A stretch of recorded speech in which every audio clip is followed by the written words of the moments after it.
Yeah, you know what I'm saying? Hey, man, you know what I'm saying? I really feel like it's just that coming of age moment, you feel me, right before a nigga just get on y'all ass real bad, you know what I'm saying? Yeah. Bitch, I invented the peak. Rats in the passenger seat. Bitch, wanna get in my skin, wanna get in my business, get in my briefs. They get the game from me. I taught myself when no OGs hit the G.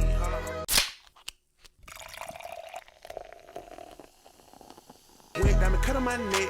Then I put the gold on my teeth. Come through crushing the block and the gun bottom ones and the fresh white teeth.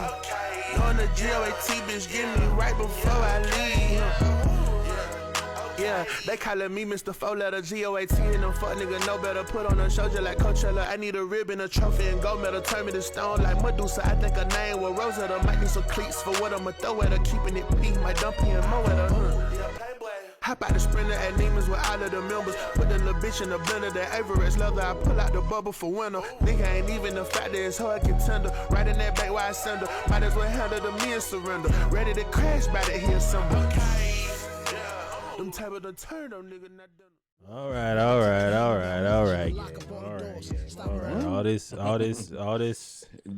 All this name dropping. All this name dropping and recycled lines and all of that stuff. It's cool. I don't know, man. Game said you looking for somebody.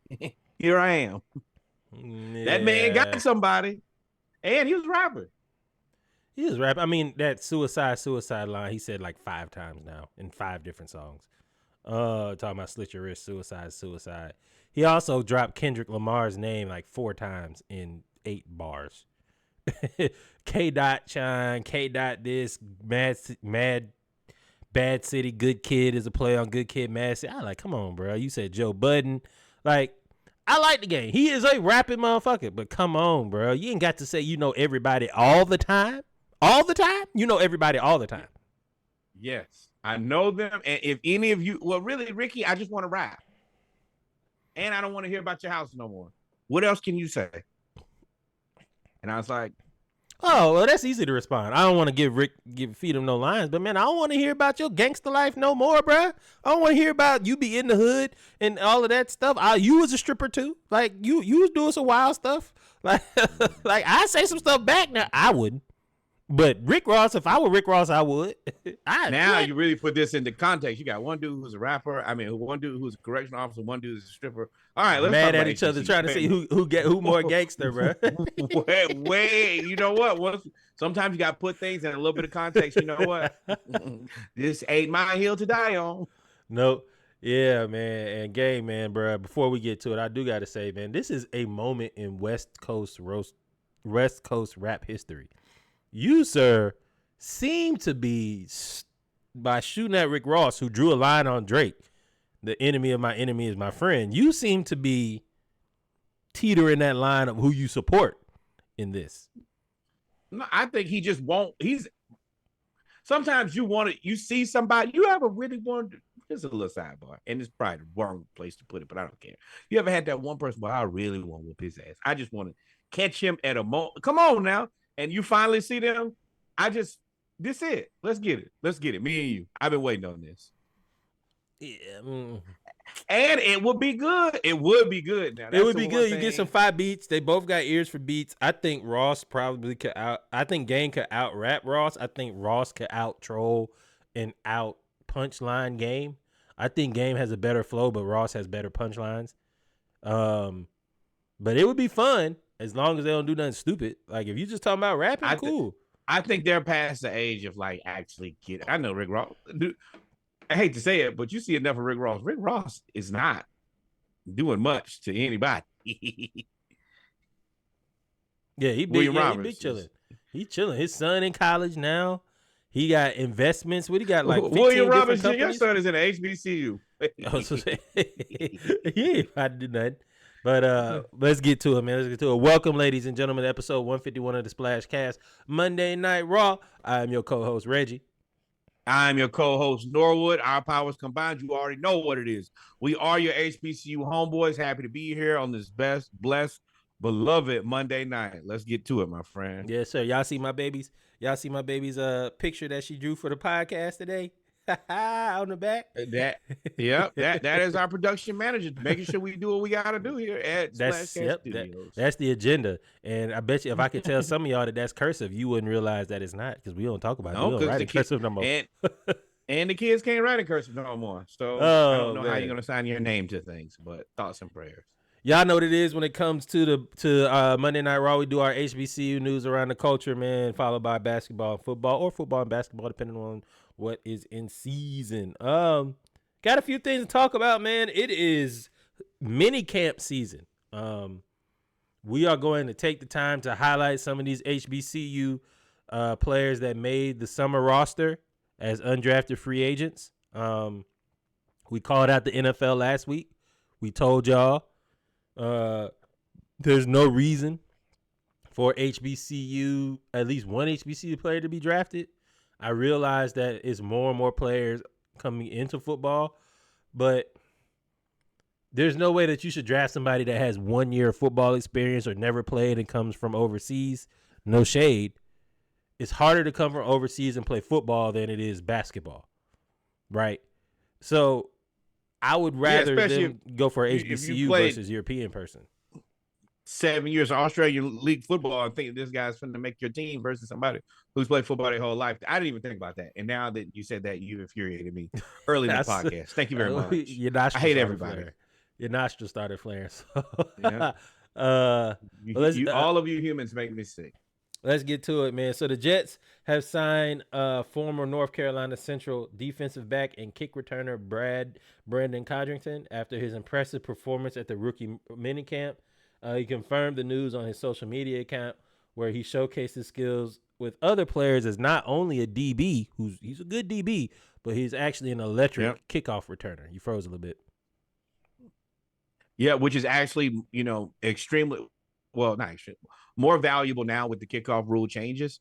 So yeah, if you can go out and be a legitimate special teams player now, it's going to mean a lot more, because they say that they expect there to be a increase in kickoff returns somewhere between 40 to 70%. So there are more live action plays, more opportunities for people to score. So yeah, if you can do it, then do it. Yeah, man. And also, you may not feel a way about the UFL, but this also is a way for you to showcase your talents to play Canadian football, to play the UFL. You have more opportunity. And now you never know. There's so many undrafted free agents, rookie free agents that make the team now, because it's such an influx of talent that you can't really draft everybody. Football is taking off. So shout out to him, man. I hope he makes the team. Now, Baltimore. Go ahead. I will say, as a person who's been to a UFL game, has actually, once I went to the game, I didn't mind watching it on TV. It's not bad football. These might not be the creme de la creme athletes. Of course not. They play in the NFL. But that next rung down, absolutely. They go out and compete every game. It's not the pomp and circumstance of the original XFL with all the wrestling. No, it's just people playing football. And for us who love football, this is the best place to get it in the offseason. And that's these what guys, I was about to say. If you're good, you can get right back into the NFL. Especially, I can't remember the name of the kicker, but they will call him mid-season. The coach is like, stop. I'm trying to get paid first, bro. I was about to say, if you love football, especially college football down south, they're smart by playing their best team, one of their best teams in Alabama, because SEC football is so big down here. AJ McCarron is the quarterback of the St. Louis UFL team that played at Alabama this past weekend. Yep. People were wearing AJ McCarron jerseys. That's a big deal. And for people like us that love college football, you kind of recognize these people. Why? Why? I be wrong sometimes, man. Let me be wrong sometimes. People never give me the space to be incorrect. As soon as they find a place for me to be, look at Norwood wrong. I was like, nah, man. I thought he was right. He was, but I be loud when I'm wrong now too. But you be humble. Yeah. That's his big step. I mean, I could give you the double birds and tell you how I really feel. I'm trying to be better. But yeah, I just thought AJ McCarron. I thought he was gonna be the guy. I was like, this will be the one guy who really light it up in the NFL, and he's. Bruh, he is a better version of Jake Coker. You remember him? Ain't nothing. John Parker Did Wilson. he play at Miami? Played at Florida State and then played at Alabama. Yeah, John Parker Wilson, boy. John Parker Wilson. All all of them game managers, dog. They just, I knew he wasn't gonna be nothing. But we ain't talking about him anyway. Shout out UFL. Baltimore native Morgan State alum Jordan Toles signs with a deal with the Ravens, the undrafted rookie. DB signs out of Morgan State. I think Morgan State won the MEAC. No, Howard won the MEAC. They were in the MEAC championship game. Morgan State, they almost beat Howard to go to the championship game. I'm sorry, Howard beat North Carolina Central. But Jordan Toles signs with the Ravens. He stays at home. Of course, he's one of the top defensive back. I believe he was a finalist for the top defensive back in HBCU football, the Aeneas Williams Award. He was a 4-time MEAC Player of the Week. He blocked kicks, had 3 interceptions, and he was the second leading tackler on his team as a DB. He's a hybrid between safety and linebacker. And if I wasn't a Falcons fan, this is where I would be, because Baltimore runs a great organization. They give a lot of people opportunity. And that is kind of number one. That's the new position, the hybrid linebacker, safety. There's a future in that, kid. But also, like, this is legitimately homegrown talent. He's from Baltimore, went to Morgan. Now he gets to stay with the Ravens. This is the reason they're not drafting him. I could just go scoop him up later. That is unfortunately the most frustrating part about all of this is and I said that before the draft.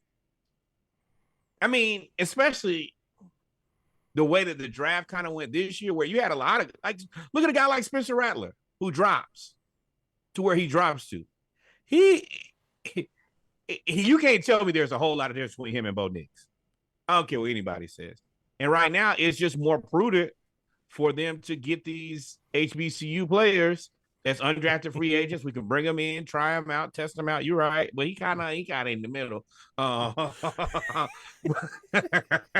But you can test them out and pick what you want and throw away everything else. I think the NFL needs to find a way to incentivize players like they do with black coaches, that if teams take HBCU players, then maybe you give them a compensatory pick or something like that. So that there has to be a way. I like the incentivizing thought, but as we see with black coaches, that don't mean shit. That don't mean nothing. All they're gonna do is just step right around that rule, hire somebody for 6 months so they satisfy their quote requirements, and oh my Lord, they are just destroying OKC. OKC looks like a young team, but they going back to it. You kind of sidestep. You got to get new leadership. You need to get that generation of. Oh no, that is my dad owned this business, and I'm gonna own this business, and when I die, my son's gonna own this business. So, yeah. But shout out to OKC. Look, they about to get blown out. Shout out to Jordan Toles, man. Shout out to Jordan Toles. Jones put that in the third row, didn't he? It is transfer portal season is over with, so there's a lot of people committing. Commitment news is coming out. One of the teams that has played really, really well for portal season has been Jackson State's football team. They have gotten a lot of players, including former Eastern Michigan quarterback and pitcher Cameron McCoy commits to Jackson State for football and baseball. He's got a hell of an arm. And he is going to compete for the starting spot immediately at Jackson State. So shout out to Jackson State cleaning up in the portal. Yeah, this is that they've continued to just find ways. TC is continuing to slowly, and I'll be honest, this is what I really prefer to see out of this program. Slowly add pieces, slowly continue to construct this and stabilize a program where they're going forward, they can be a problem. And this is a hell of a pickup. I mean, anytime you go pick up a dude who's going to play on 2 sports, you can't ask for anything more than that. Yeah, and you've seen SWAC baseball kind of turn up recently. We talked about Southern beating LSU. We talked about FAMU beating Miami. We talked about Bethune-Cookman winning. We talked about Alcorn State beating Ole Miss. So baseball is one thing where quietly is kept. We're kind of closing the gap a little quicker than a lot of people think. It's kind of the trickle down effect of the transfer portal NIL. So with Cameron coming in, he cuts that deficit almost in half immediately. He becomes the darling of the athletic department. So I hope he does well. If you go get you a pitcher and a quarterback, those are two. If you really look across the landscape of like college sports, you go get your ace and a starting quarterback. One of those teams owes one of those guys a case of beers. If you're the baseball coach, you probably an ace. Thank you. That's one less I got to go get. Yeah, 100%.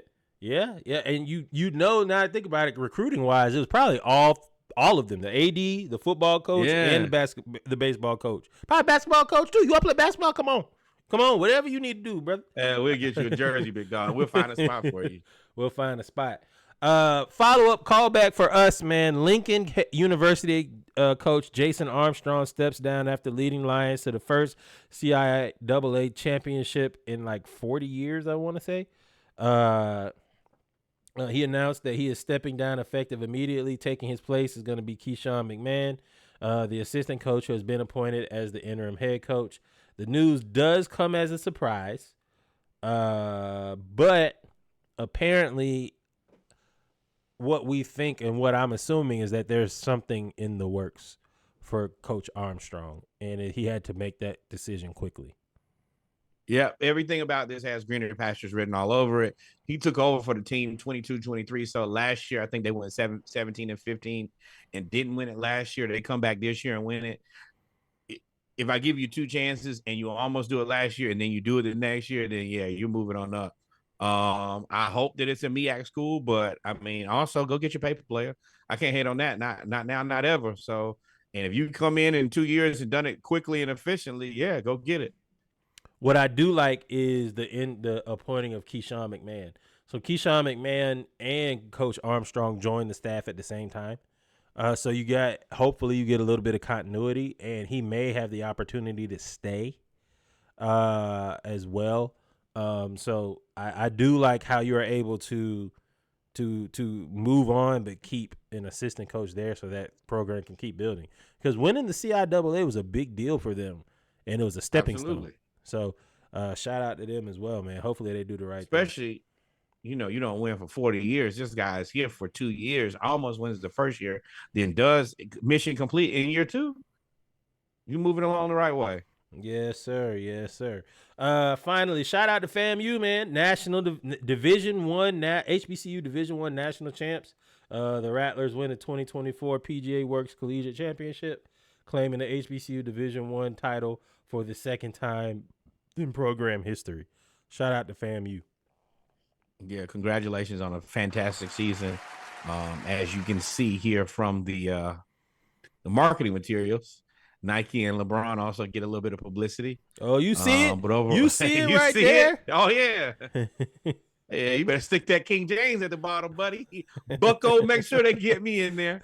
But yeah, at the end of the day, I'm very happy about this. Congratulations to the team.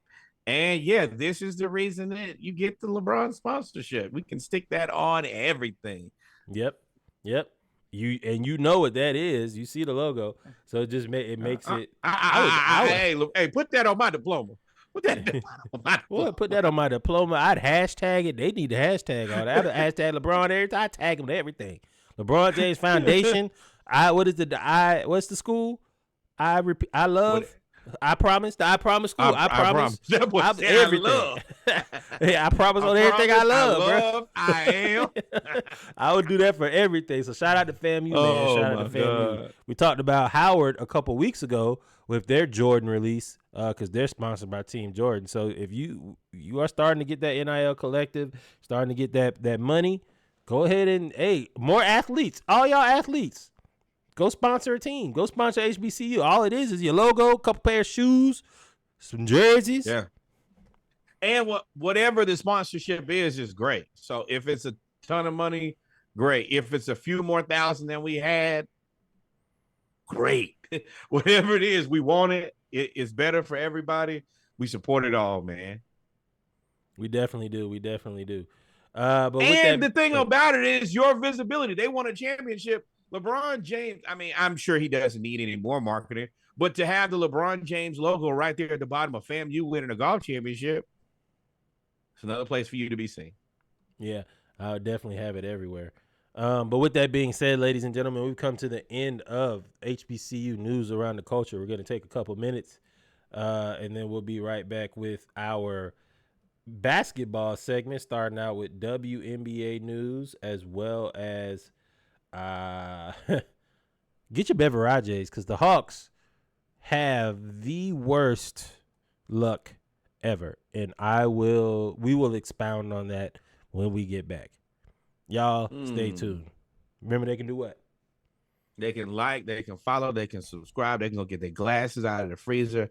Hey, if you didn't call your mother yesterday, call her today and say, hey, I'm a terrible human, but I still love you. And Happy Mother's Day and tune into the SplashCast. Do all of those things. There we go. Y'all stay tuned. We'll be right back. Right back.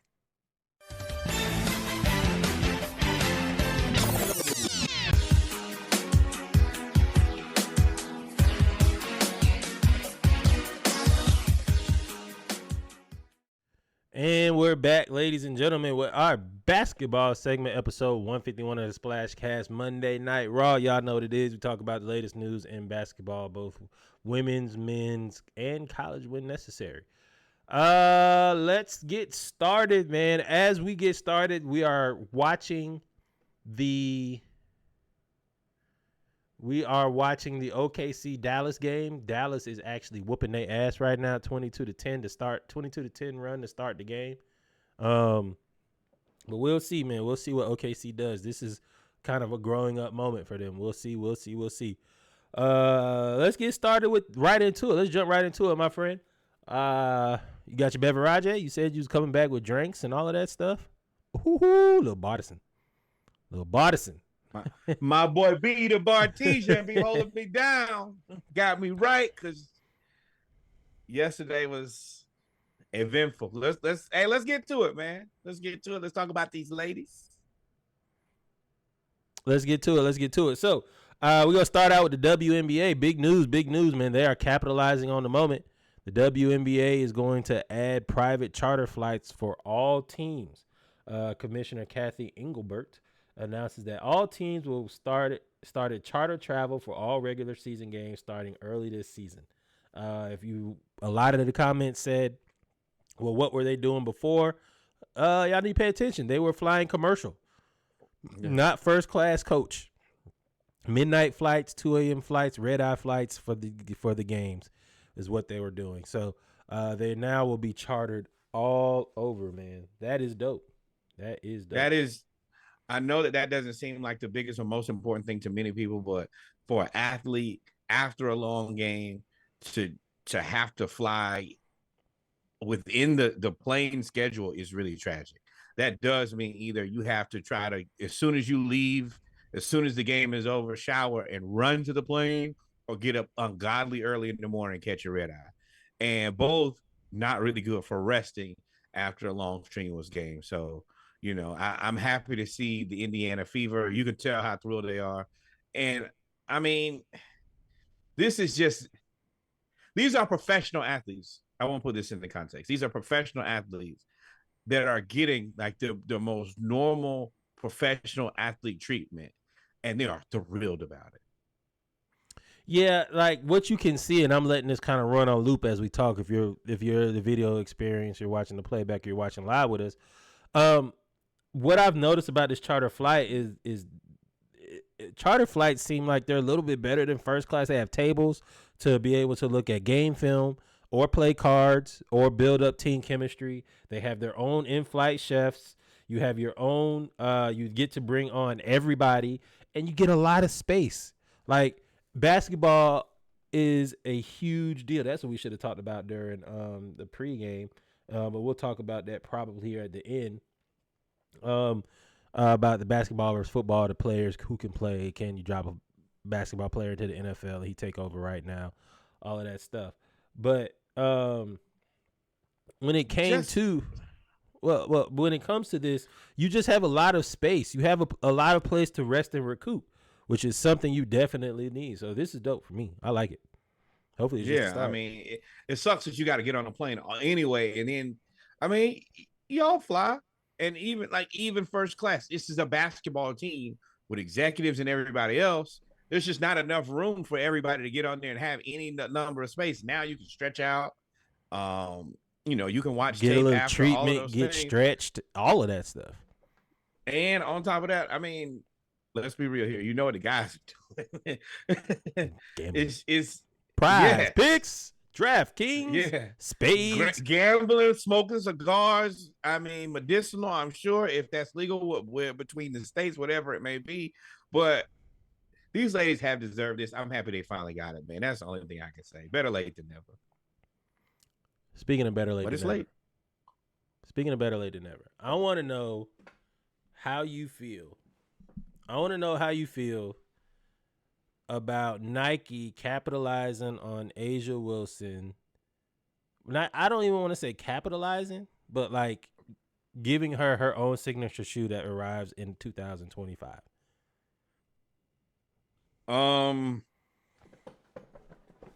It's stupid, but it was well deserved. This should have been done. I just saw Sabrina's new sneaker. Once again, whoever making her sneakers, that's who A'ja you need to tap. Don't let Devin Booker get over there near your sneakers and they be looking like the Jinkos. So I'm happy she got her sneaker. She's probably deserved this sneaker 4 or 5 years, if not longer. I mean, she is a South Carolina icon. She's a Vegas icon. She's a WNBA icon. What are y'all doing? But I'm happy she got it. And it looks like the marketing and the branding, they already said, like, she got her own website with, she got a sneaker and all of that. So it looks like they're going to do is try to correct all their fuck ups. Damage control. One time. That's my point. That's what I was going to say. I'm happy for A'ja Wilson. This is dope. She deserved it 2 or 3 years ago. She's been a top 2 or 3 player in the league, probably top 2 for the last few years. Not two. She is what you want as a face of the league, and it just seems like Nike is doing damage control. Like Nike is you released the shoe after everybody called you out because for being trash. For being late and then giving Caitlin Clark a shoe right then and there. So I love that she has it. I hate the marketing campaign of them saying, oh, you thought she wasn't going to give her, what was it? You thought we weren't going to give her a shoe? Like, nah, yeah, we thought you weren't going to give, you didn't give her one. Yeah, you weren't giving her a shoe until the world demanded it and then made you feel bad for it. Yeah, I mean, let's be real here. You guys suck, but that's fine. It's not the first time you guys suck. Won't be the last time. Positive applicable. I don't care. I mean, Nike ain't perfect. We talk about it all the time here. I'm just happy for her. Yeah. Nike, I feel how I feel about you. A'ja deserves it overwhelmingly. She's gonna be a perfect brand for Nike. And I'm happy for her. That's what I'm happy for. And it seems like this is always happens in the world of marketing. It's like the end. It's like a snowball effect. So she now gets her own shoe. Now Gatorade signs her, 2-time WNBA champion A'ja Wilson, to a multi-year deal. She joins an elite roster of Caitlin Clark, Paige Buchers, Suni Lee, Serena Williams, and others. I do like that she signed with Gatorade. Again, damage control. If you look at the WNBA players on the Gatorade roster, I like Caitlin Clark. She's a hell of a person for the game. She's pushing it forward. Paige Buchers, cool person. No black WNBA players. So now you kind of put yourself in the same place of Nike as doing damage control for somebody that's been deserved it. So shout out to A'ja Wilson for finally getting the recognition that she deserves in the money. She's getting the recognition in the WNBA, but it ain't equaling dollar bills marketing-wise. Now she's finally getting it, and she has the personality to be the spokesperson of the league, like I said before. And I will also say that this is an opportunity. Why has and I'm assuming here, I don't know, but nothing's come to fruition. Haven't seen anything. But y'all are missing out on Dawn Staley while you playing. This is an opportunity. I Oh, know she's WNBA not. ain't missing out. They just played their preseason game for the Las Vegas Aces in Columbia. No. What I'm saying is, I want to sign her to a deal. If I'm Nike,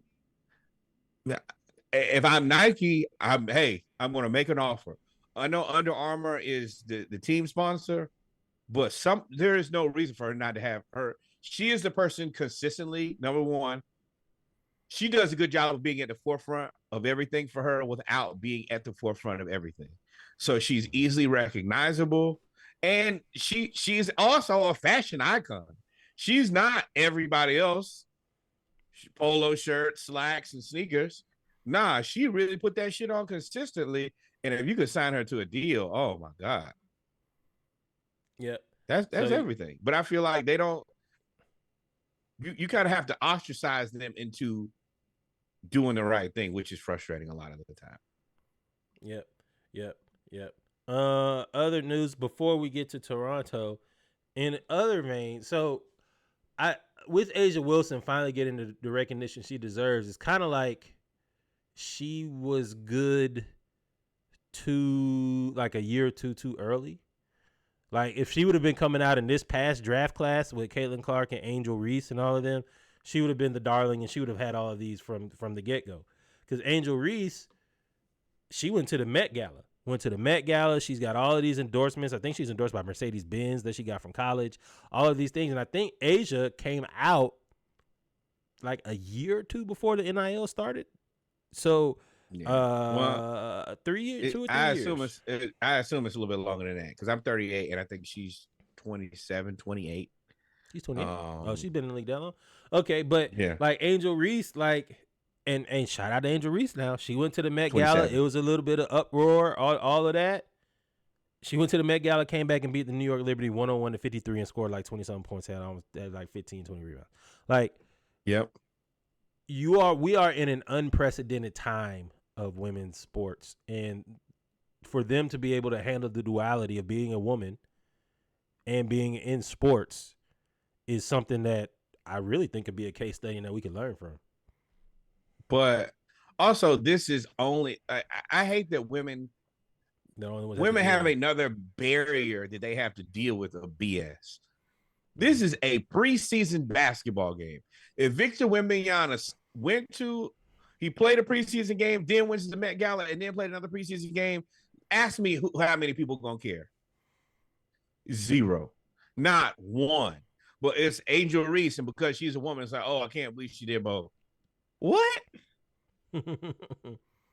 Glass ceiling type. Stop making stupid problems, man. Treat them just like the men. If you ask yourself, anytime you ask a woman about something, if a man did the same thing, would anybody care? And I'm gonna tell you, not a soul would care. Because OBJ will be there with a leopard print loincloth on in that joint. Nobody will care because that's what he does. Not the loincloth. You know he would with blonde hair and an entourage. Yes, sir. Well, that's all we got for WNBA right now. It is preseason, like Norwood said. We will get to the regular season as we get there, man. Let's go to the Hawks. Let's go straight. Wait, hold on. Oh. Before we go there, I challenge all of you women who say that y'all want the representation, spending $35 for League Pass for WNBA. That's it. Yeah, go ahead and do it. It's necessary. Go ahead and do it. Even if you don't watch one single game, the best thing you can do is buy a $35 ticket. Ain't bad. You can watch every game for $35. Pay the money, yo. Or I don't want to hear you complaining. Yep. Let's get to the Hawks. Before we get to draft, don't want to go there either. Before we get to the draft, I want to say congratulations to Vince Carter again on being inducted to the to the Basketball Hall of Fame, and his cousin, Tracy McGrady, will induct him into the Hall of Fame ceremony. I believe it's this summer. Yes. Once again, kudos, congratulations to Atlanta Hawks legend Vince Carter. And Toronto stuff in the picture. I mean, bro, this is Atlanta base. And Vinny was good for us as whatever he was. He was valuable. He's one of the best vets we've had. He was a legitimate vet too. But yeah, once again, man, half man, half amazing. Vince Carter, the reason that we all tried to dunk, stick our arm through the rim, do everything. He gave us the Nike Shocks, the BB4s. Y'all don't even remember that. Y'all don't even really like sneakers. Greatest shoes. I mean, the greatest dunker of all time. Yeah. But yeah, and bruh, Ruth, all of that. Vinny, full support, happy for you, and yeah, Tracy McGrady, your cousin, inducts you into the Hall of Fame. You couldn't have picked any better. Yes, sir. All right, happy cast. So, yeah, right. So, the Hawks, the playoffs are going on, and if the playoffs are going on, we ain't talking about the Hawks this year. But, the NBA draft lottery was this past weekend, and you had the Atlanta Hawks, who had, I want to say, they had a 3% chance to get the first pick, a 3.27% chance to get the second pick, and a 3.6 chance to get the third pick, and a 4.01 chance to get the fourth pick. We had a 4% chance to get in the top four. And I want to put that into context. Reggie did this nice way. That means we had a 97% chance of not getting the first pick. And somehow the Hawks ended up with the first somehow with the first exactly pick in the draft. What do you mean? What you about to say? I told y'all, and this is not the fun I told you so. It works out the way that I planned it to. And you can go back and look at the Hawks when they put out the odds, and it might be this one, but I'll post it so y'all can see it. I said, this is the one draft where there is no clear-cut game changer, and this is the one where we'll get first pick. I said it. I believed it in my heart, but 97% of me was being facetious.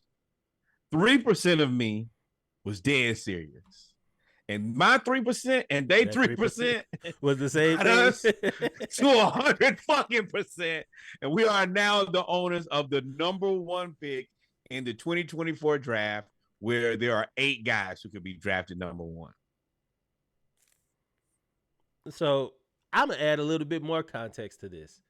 This is the 6th year in a row that the team with the worst record won't get the number one pick. 2 times in a row has been the Pistons. So if it were the team with the worst record, like NFL, the Pistons would have Victor Wembanyama. And they should have Victor Wembanyama. They probably would have Anthony Edwards somewhere in there.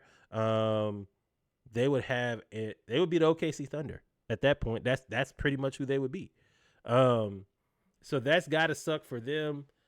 But they're kind of past the point of drafting players anyway. They praying for players. With the Hawks, why do we say that the Hawks have the worst luck ever?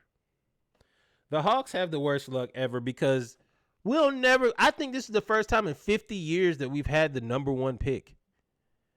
And it's the worst draft in the last 10 to 15 years, the worst draft. I want to be clear. The last time that we had the number one pick decided not to play for the Hawks and decided to play for the Denver Nuggets in the ABA. So this is legitimately our only number one pick ever.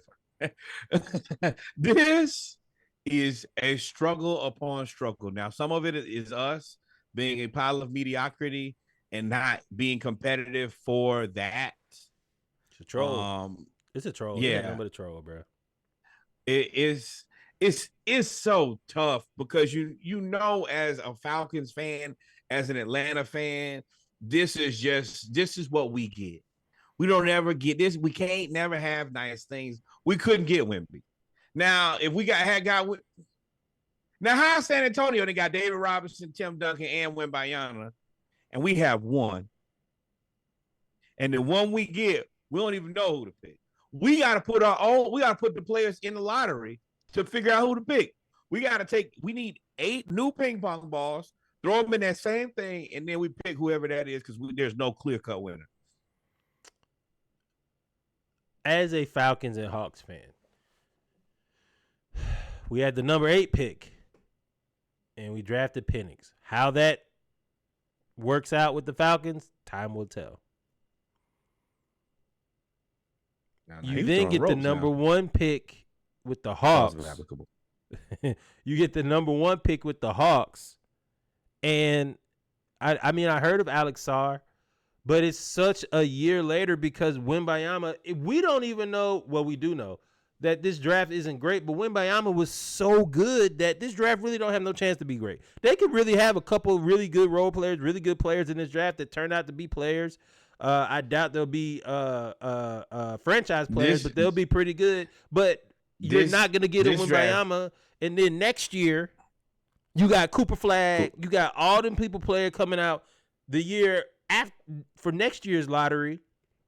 So we're a year too early. All the NBA player kids. Yeah. We're like a year just sitting in shit, dog. And it's so frustrating, but you never know what we're going to do because there is a Trae Young now. He did change the ownership. I want to say he's going to CAA sports basketball. Yeah, he left Clutch, which I think personally makes me, it either makes me feel really good or it makes me feel real bad. I don't know if Rich Paul is trying to get out of the business of strong arm and play teams, and he didn't feel like. I think Rich Paul and LeBron together, they got something going on. And I feel like the Lakers really want Trae. And if Trae was under Clutch, it would look a little too obvious. And I think LeBron's like, hey, I really need this guy. So can we split ways so when he asks for the trade, it don't look like I'm making the trade because I made the Anthony Davis trade. Man, boy, fuck you. You ain't got nothing in LA to give us for Trae. I don't care how much y'all hate Trae here in Atlanta. I don't care how much you hate Trae. There is nothing that LA can give us. There's nothing. There's nobody on that team that is worth their weight in doo-doo versus much less gold or money Anthony Davis, for Trae Young. They're not, man. Look, man. For but Trae, yeah, for you me, are a San Antonio Spur. Whether you know it or not, you are a San Antonio Spur. That's where this is going to happen. I would have believed that until the fact that they're going to be able to take the kid Nikola Topic,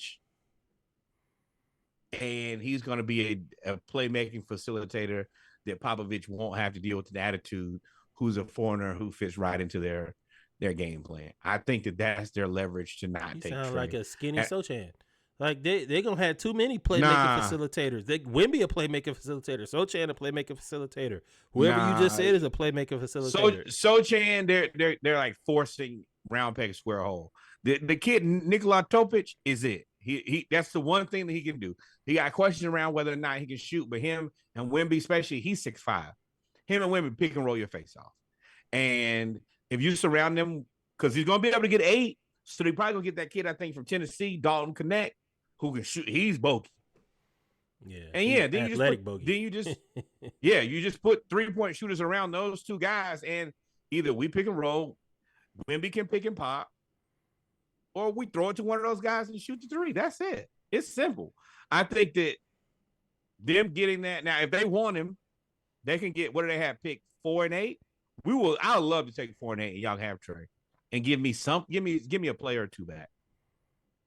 I don't want to pick. Unless what I will say that we're gonna see with the Hawks having the number 1 pick and Trae being in all the rumors, because as soon as they got the number 1 pick, the rumors for Trae hit Instagram immediately, like within 5 minutes, which is interesting to me because there are no DeJounte Murray rumors anymore. None. Nobody saying where can he go. Nobody. All of that has died down for a good while. I think you are going to see a strategic rebuild from the Hawks with this. I don't know how. I would love to pair the number 1 pick with somebody. I don't know about Alexander Sarr. I know he's 7'1", right? So he's supposed to be a center, and you basically, he's a young Clint Capella, I think. So no. So this is he's athletic. He can't shoot. No. Definitely in relation to Clint Capella, he can shoot. Can he really shoot? No, but can he stand out there if he's open and make the three? Yes. Clint Capella does not have that. That's not in Clinton's shot profile at all. He more like Jalen Duren. Who am I trying to think of as a guy who cannot really shoot but Derek shoot Lively? enough? No, I think he's probably like so the comparable is Jaren Jackson Jr. and Evan Mobley. Those are the two guys that he kind of Jaren Jackson Jr. They shoot threes. Well, Jaren Jackson Jr., Evan Mobley, just I would if that were the case, I'd draft him. I wouldn't take closer it. I'd to Evan. Draft him. Closer to Evan Mobley than Jaren Jackson Jr. Jaren Jackson Jr. I feel way more comfortable. Evan Mobley is shaky but makes enough of them. He's not a great defensive rebounder because they say he's 7 feet 200, somewhere between 200 pounds, 220 pounds. Super athletic. He's a rim protector. I think that the fact that you're going to have Jalen Johnson on the floor probably with him, so sneaky, makes things a lot better for him.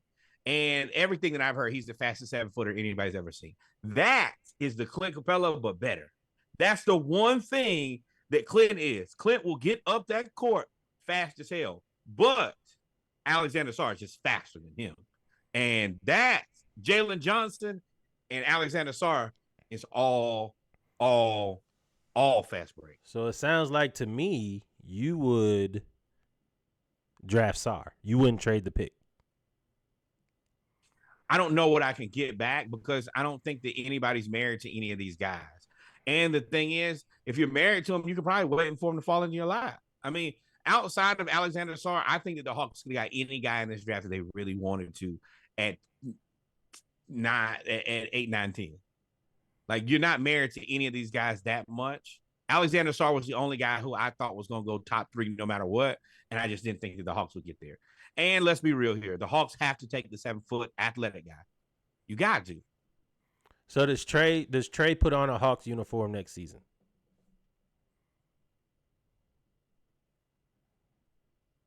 I have my answer, but I want to hear yours first. My answer is yes. Landry Fields is going to talk himself into bringing Trae back. We're going to – he's going to – because it looks too good. It does look too good. It's not real, but it looks too good. It's the Hawks' move to make. It's when we should have traded Trae right now, we won't. When we should have traded Trae 2 or 3 years ago, we didn't. We're going to wait. You couldn't trade him 2 or 3 years ago. Couldn't do that. We can trade him now, and we should, but we won't because the pick and roll between Alexander Sarr and Trae looks like something. Well, if you're gonna do that, I don't think Trae and DeJounte can coexist. DeJounte has to have the ball in his hands, and Trae keeps giving him the ball. From what I've seen, if Trae is in the game, he's gonna try to pick and roll. If that doesn't work, he just passes it to DeJounte and stands and waits. I don't know if we are not sneaky.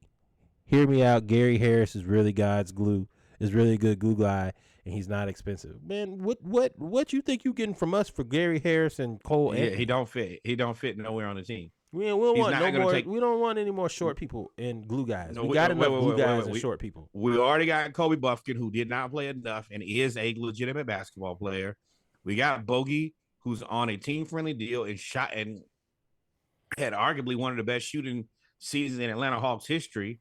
I mean, what we do, give up AJ Griffin, who's a knockdown three-pointer for Gary Harris? That don't make any sense. Yeah, it does. And then, they're not playing AJ Griffin anyway.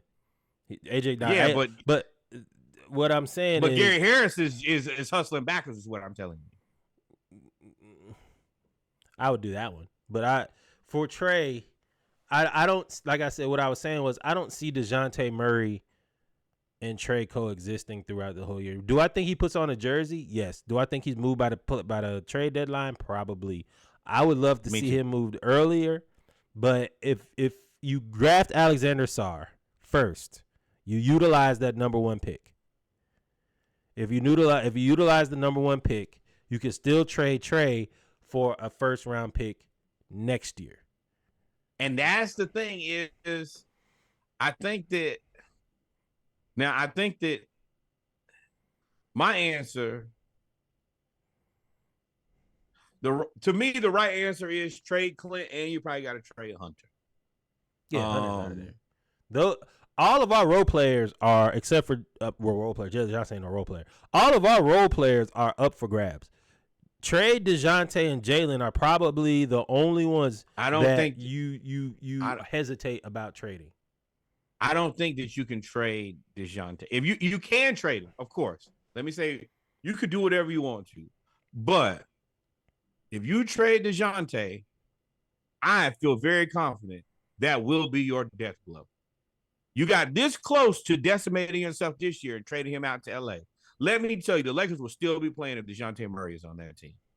And you're going to look stupid. I hope that Landry Fields takes that into consideration. You almost killed yourself last year. You know how you be playing and you almost hurt yourself? Like, I can't do that again. I hope Landry Fields, I hope you take a long time to pause and reconsider and think about that. You almost destroyed yourself. And I'm going to tell you, DeJounte would have had them Lakers ready. And every time you play DeJounte for the rest of your career, he's going to beat your ass. Yeah. Trey going to score on you if you trade him. DeJounte Murray is going to try to embarrass you. Like, he's going to try to he going to talk to you. That's going to try to take your soul. I want y'all to be very clear. The best thing about him, and the one thing that we don't have outside of him, is heart. So if you trade away your heart and toughness, he's going to come and try to take your soul. And be prepared for that. It ain't enough PNR in the world to save you from what DeJounte is going to do to you single-handedly.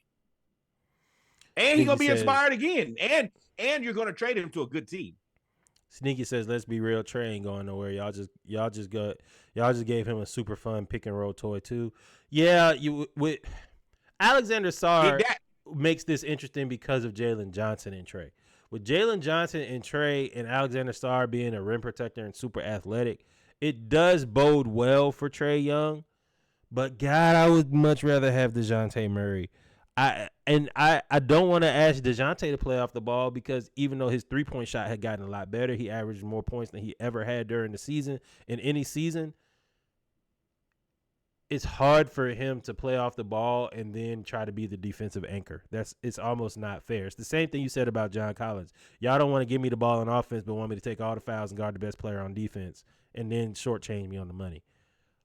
And DeJounte, and then blame me when shit go left because you ain't gonna blame Trae.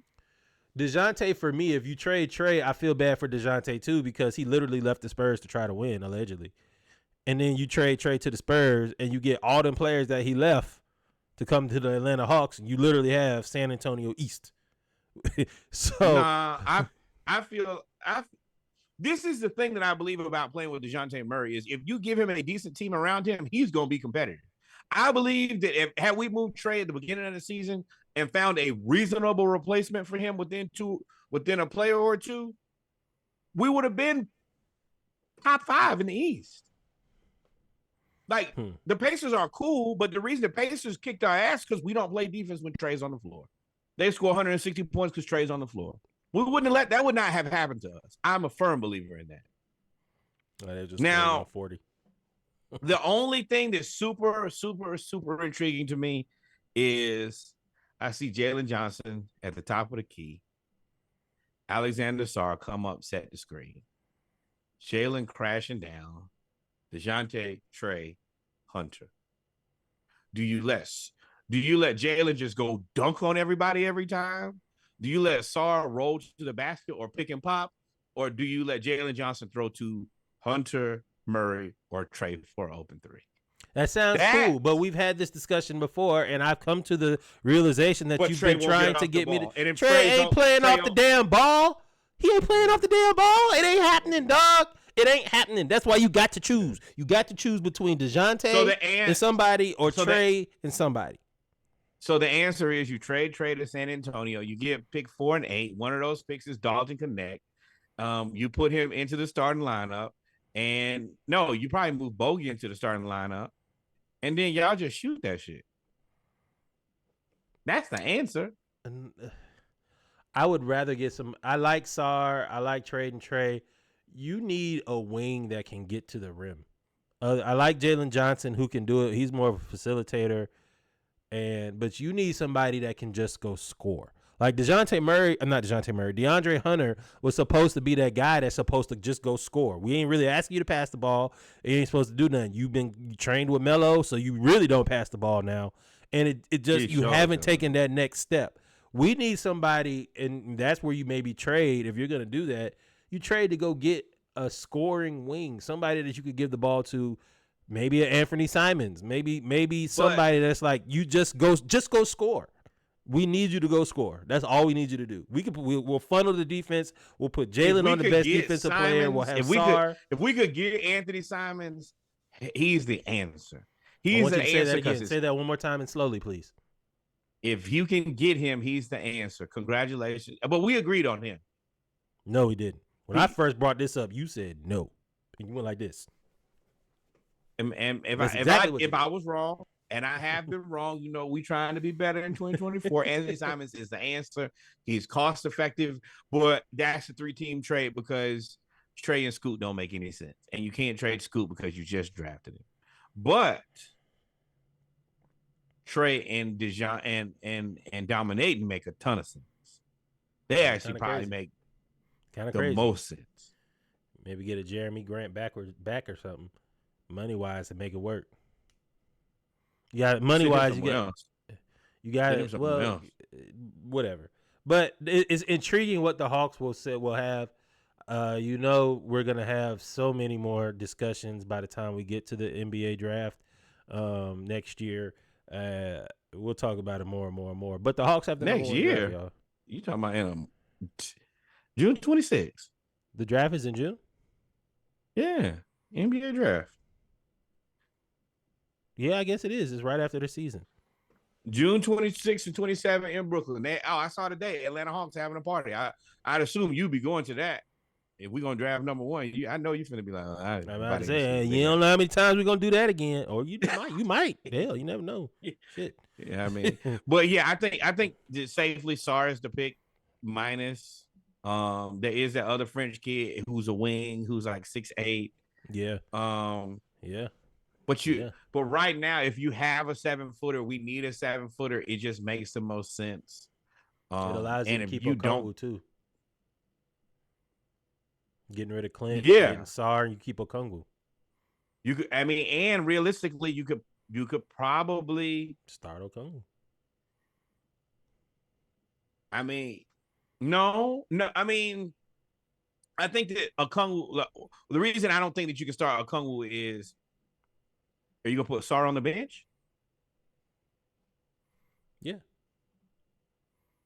If you don't get rid of Clint, then if you don't get rid of Clint, or if you keep either way, you have Okongwu or Clint who are better equipped to start right now.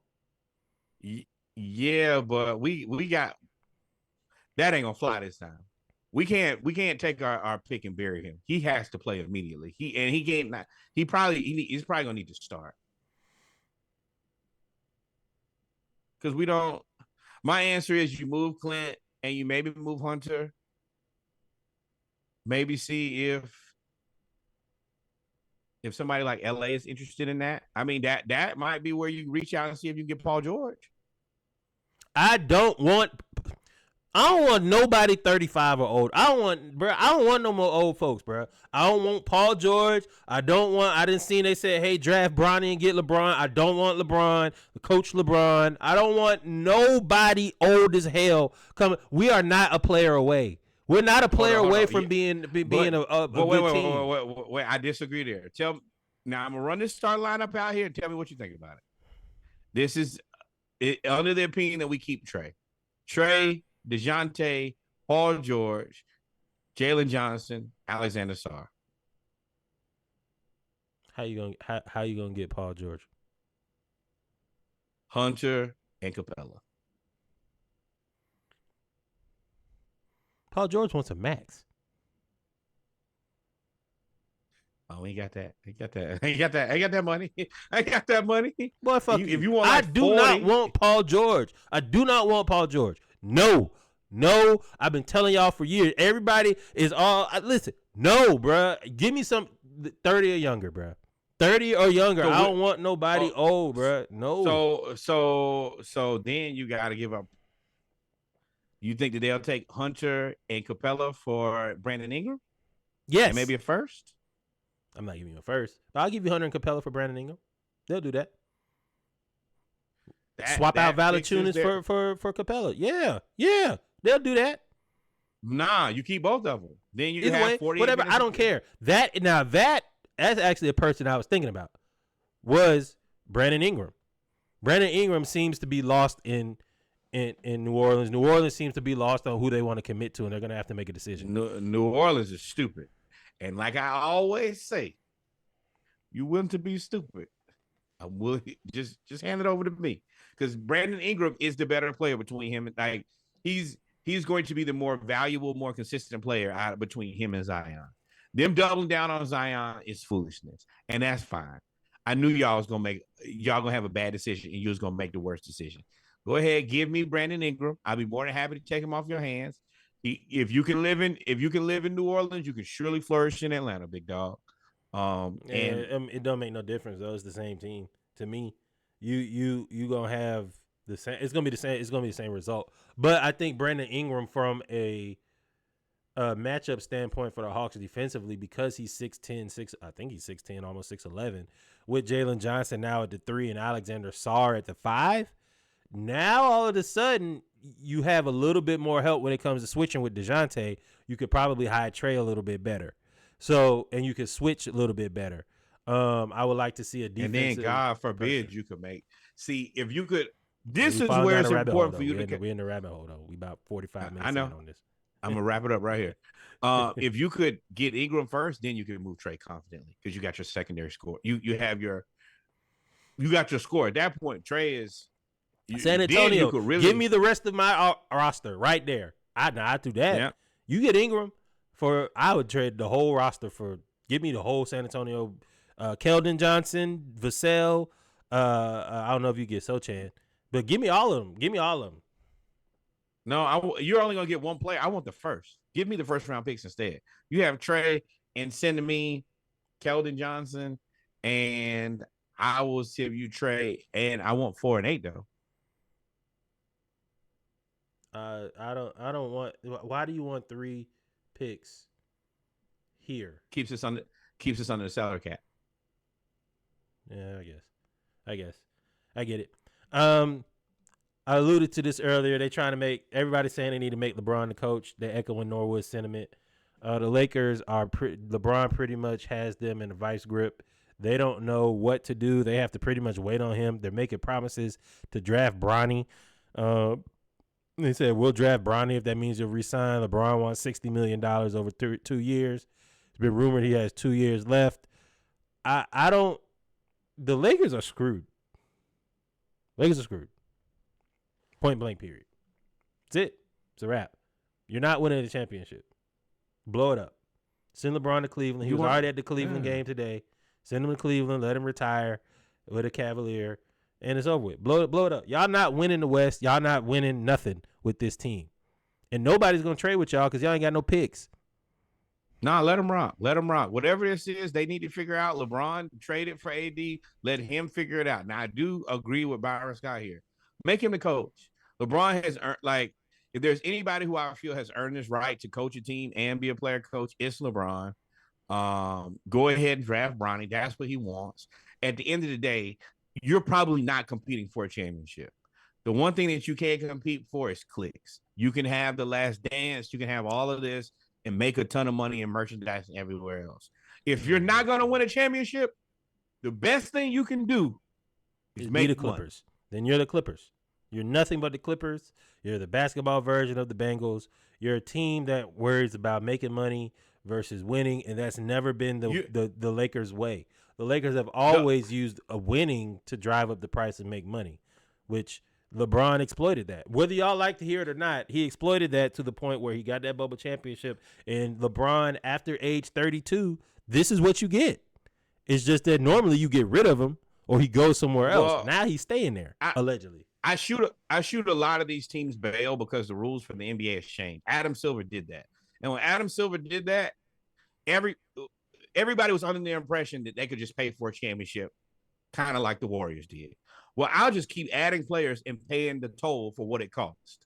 And so Adam Silver said, well, I'm not letting you do that anymore. And these teams have been built under that methodology, and then you got to come back and fix it. Like the Suns. They were built under the old regime, just by players. Now I got to get rid of players and then reallocate to a bench? Well, no, that's not how my team was built. Or the Lakers, not built like that. The Warriors, not built like that. So all of these teams are kind of stuck in this situation where we paid these three Supermax guys, and that second apron is looming, and I'm not going to be able to get draft picks. I'm not going to be able to trade players. So, yeah, that's the reason if Tibbs knew how to manage his assets, they will be okay because they didn't overspend. The teams that did not overspend are safe right now. Not bad. They allow in Dallas to play. I see how people say it's an agenda. Dallas out here playing football against OKC. Speaking of OKC versus Dallas, series is tied. It's 2-1 Dallas, and Dallas is threatening to go up 3-1 on OKC. OKC looks like the younger team. They look like the team that needs. Oh, that's a Derek Lively smack that you just saw that I just saw, where you're talking about they play football. Yeah. He so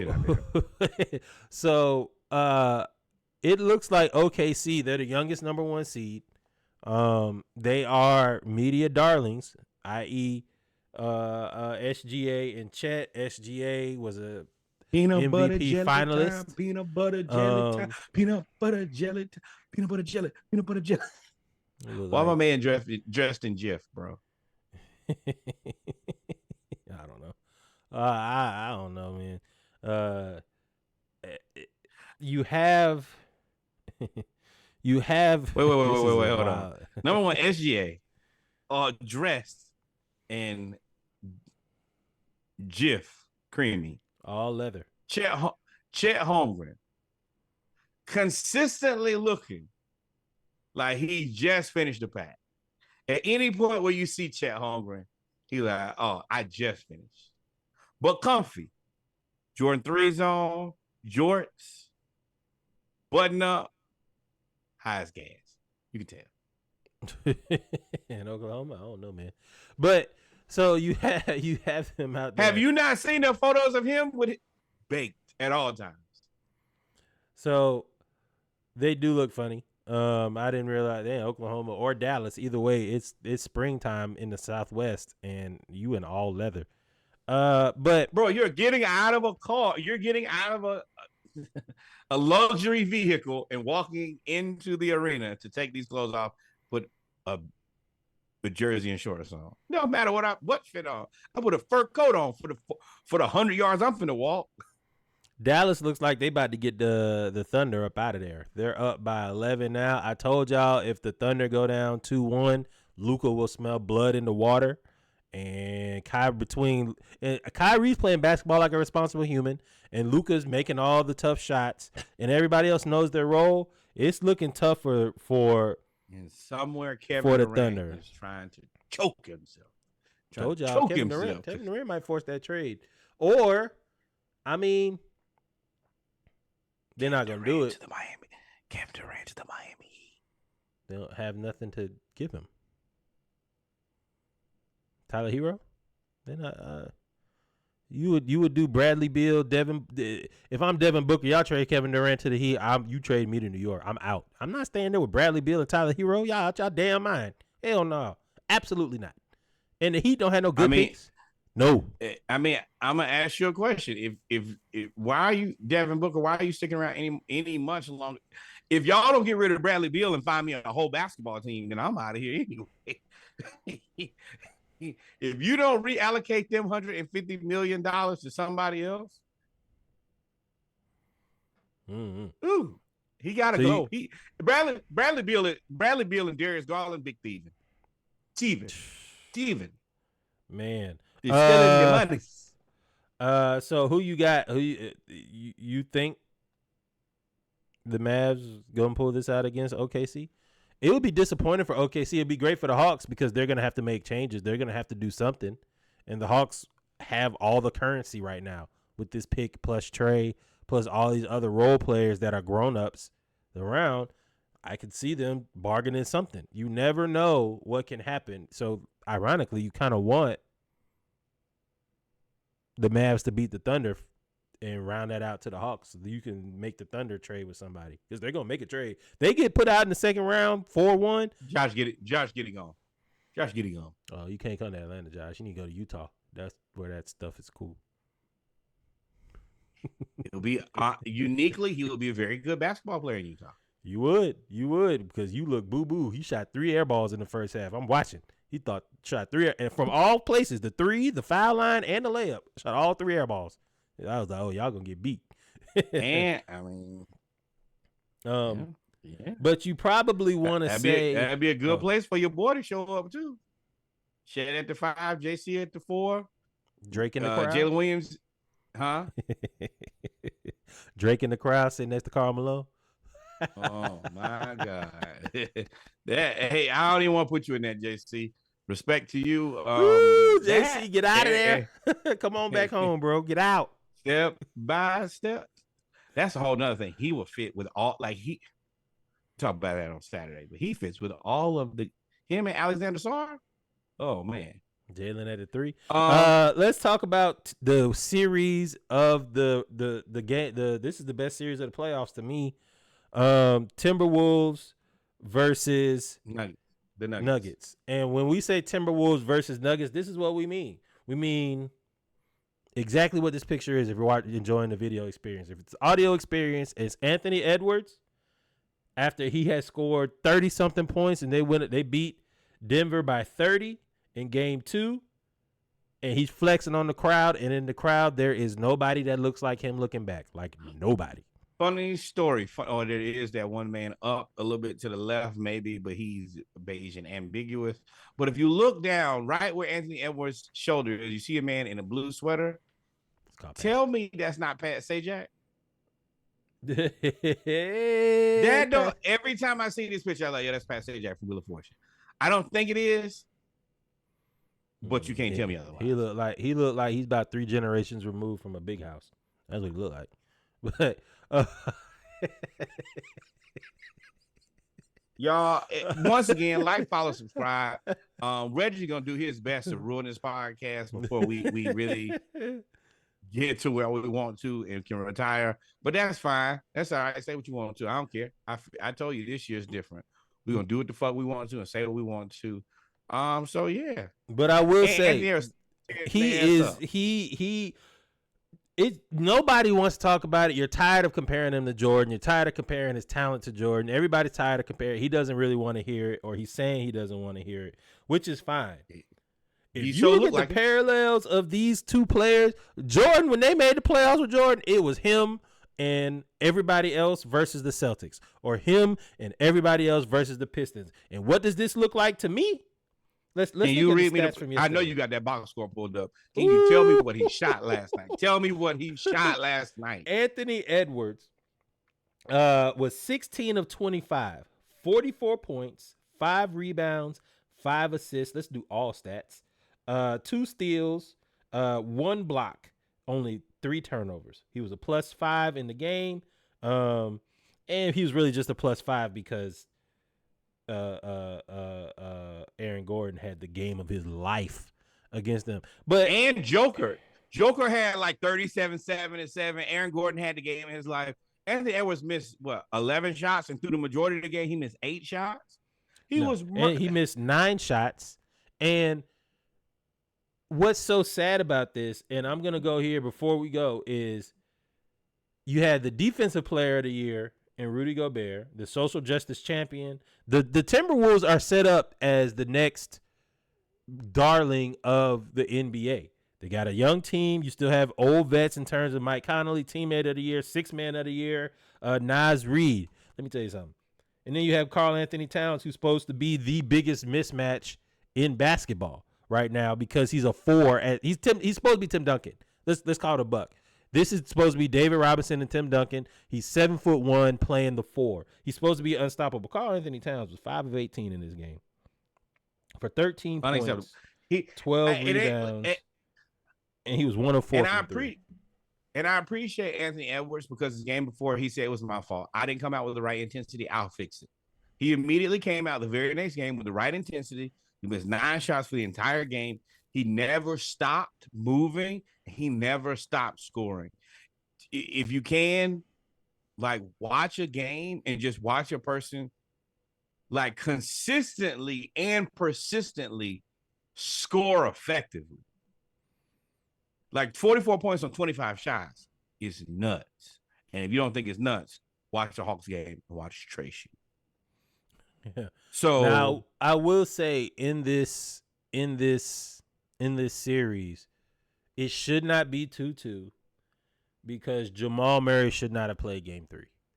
Jamal Murray in game 2 threw a heating pack onto the court after throwing a towel on the court after cursing out the ref because he basically got locked up. They 94 feet.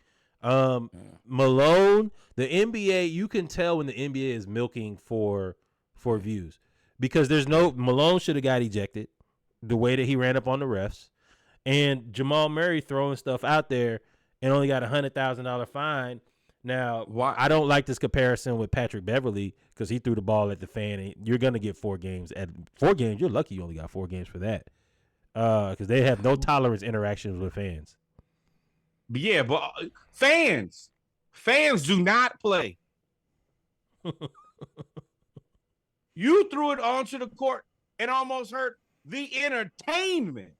If anybody slips on the towel, if anybody gets hit with the heating pad, and I want to go ahead, if there are any NBA players, I'm sure that listen to the pod, let me go ahead and tell you, you better not do this and think that you're going to pay $100,000.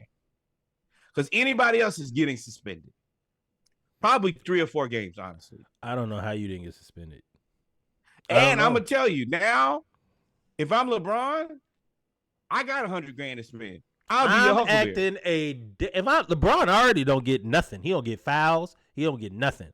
I would throw everything. There's nothing I'll throw my shoes on the court. I slide on the court. I walk off the court. Whatever. I'm not going to media. I'm chucking shit, and you better not suspend me. So that's the weak part about Adam. And I mean, I'm gonna just keep it real. I thought about this all week. This was weak by Adam Silver. You set a very bad precedent, and I'm the person who, if I had enough money, I will call you out on your shit, and I'll throw something right on the court just so you could try to suspend me. I'm like, no.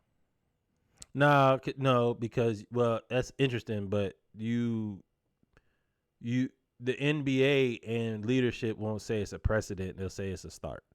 They'll make an example out of you because they'll say that you knew better, right? They're not going to say Jamal Murray, the way it is, a lot of times when somebody gets in trouble by doing something that you've never seen before, aside from causing physical harm like Ron Artest, you've never seen it before. Unseen. We are in uncharted waters. So you've never seen it before. So if you've never seen it before, you kind of give out a penalty.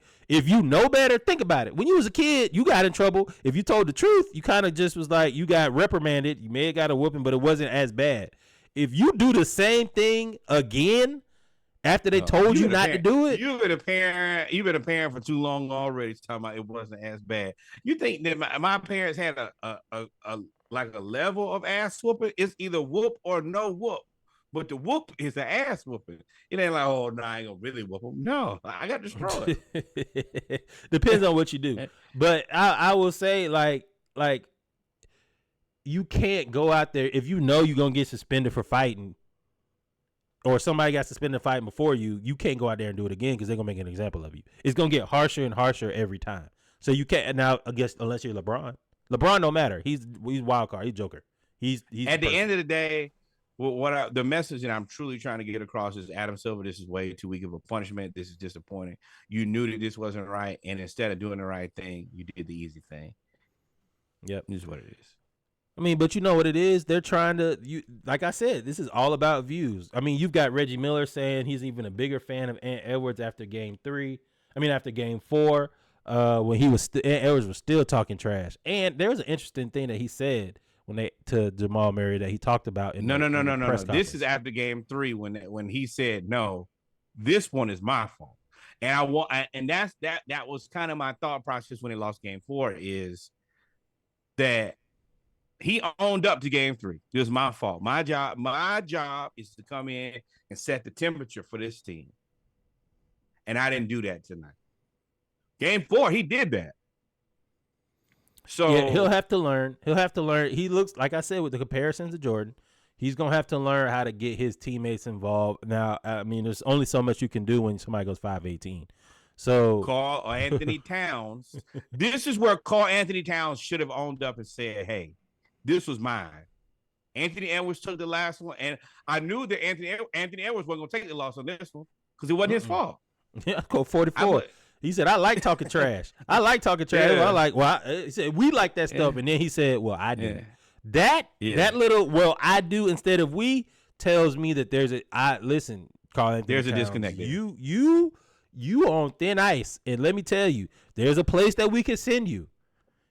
At the place, and you could get me a point guard back. I can run pick and roll with Rudy, and then I can give you the ball. His name is Trae Young, and the contracts match up, and they can send him right on over here, and they would be fine. And that's one play. That's one place where Trae will have to do what? Shut the fuck up. Anthony, think about it. He wouldn't have to play no defense. All he'd have to do is shoot, facilitate with a pick and roll, give the ball to Ant, and let Nickeil Alexander-Walker and Jay McDaniels and all them play defense. If I'm Minnesota, I'd be on that. I'd be on the call. I'd be on the phone right now during the playoffs. The reason that I'm disappointed is if Anthony Edwards, as the younger player, can man up and say, "Hey, this is my fault." Call Anthony Towns. This is your time to say, "Hey, I made the mistake on this game. I didn't bring it tonight, and I have to be better because Anthony Edwards did his part." Yeah. And we didn't get that from you. Nope. Now Naz Reid, bro, you played. Let me look at your stats for last game. This is not Naz Reid. He played 18 minutes, and they didn't play him none in the fourth quarter. That's poor coaching. Sorry, I got to do it. But he was 5 or 6. He did everything, and I mean, I'm gonna tell you, I saw it on the internet because the internet tore him up for it. They said he played good the whole game, and then when it rubber met the road, the tough decision was take Karl Anthony Towns out and put Naz Reid in. No, it was not. You have a moment right now where you have the best defensive team in the league. All you have to do is play the correct lineup. If Naz Reid is 5 or 6, hey, Cat, bro, I understand your feelings could be hurt. I don't give a shit. Right now, we were up 2-0 on the road, and we came home. We could have won and gone back 3-1. Instead, you let Joker come in there and go absolutely ballistic. And Joker heard y'all talking too. Shaq, whatever you said that SGA deserved it, Joker played it off. From what I saw and what I've seen in the last 2, Joker played that off. Joker played that off of like, yeah, it's cool. I don't really care about it. He may not care about it, but you ain't about to challenge him. You ain't about to sit there and say he don't deserve something. He came out there and he torched the defensive player of the year. Torched him. 35, 7, and 7, and was just absolutely cooking the Timberwolves. I don't know if the Timberwolves can come back. These are 2 young teams in OKC and Minnesota that I think their youth of their best players are showing on OKC, and I think lacking a heart, courage, the cowardly lion of Karl Anthony Towns. You can't go 5 of 18. Dog, at the end of the game, and we're going to move on because we got to talk about the Cavs packing it up against the Celtics and the Pacers and Knicks falling apart right before our very eyes. But there's no way. I don't know if it's coaching. I don't know if it's heart. I don't know if it's fear. Ain't no way that Anthony Edwards is supposed to be guarding Joker in the fourth quarter when you have the defensive player of the year. There's no way. How do you allow that? That part kind of is what it is, man. Like, I understand everybody want to go to defensive player of the year, but Joker is a monster. Y'all saw what he just did to Anthony Davis, and a lot of people think that Anthony Davis should have been defensive player of the year.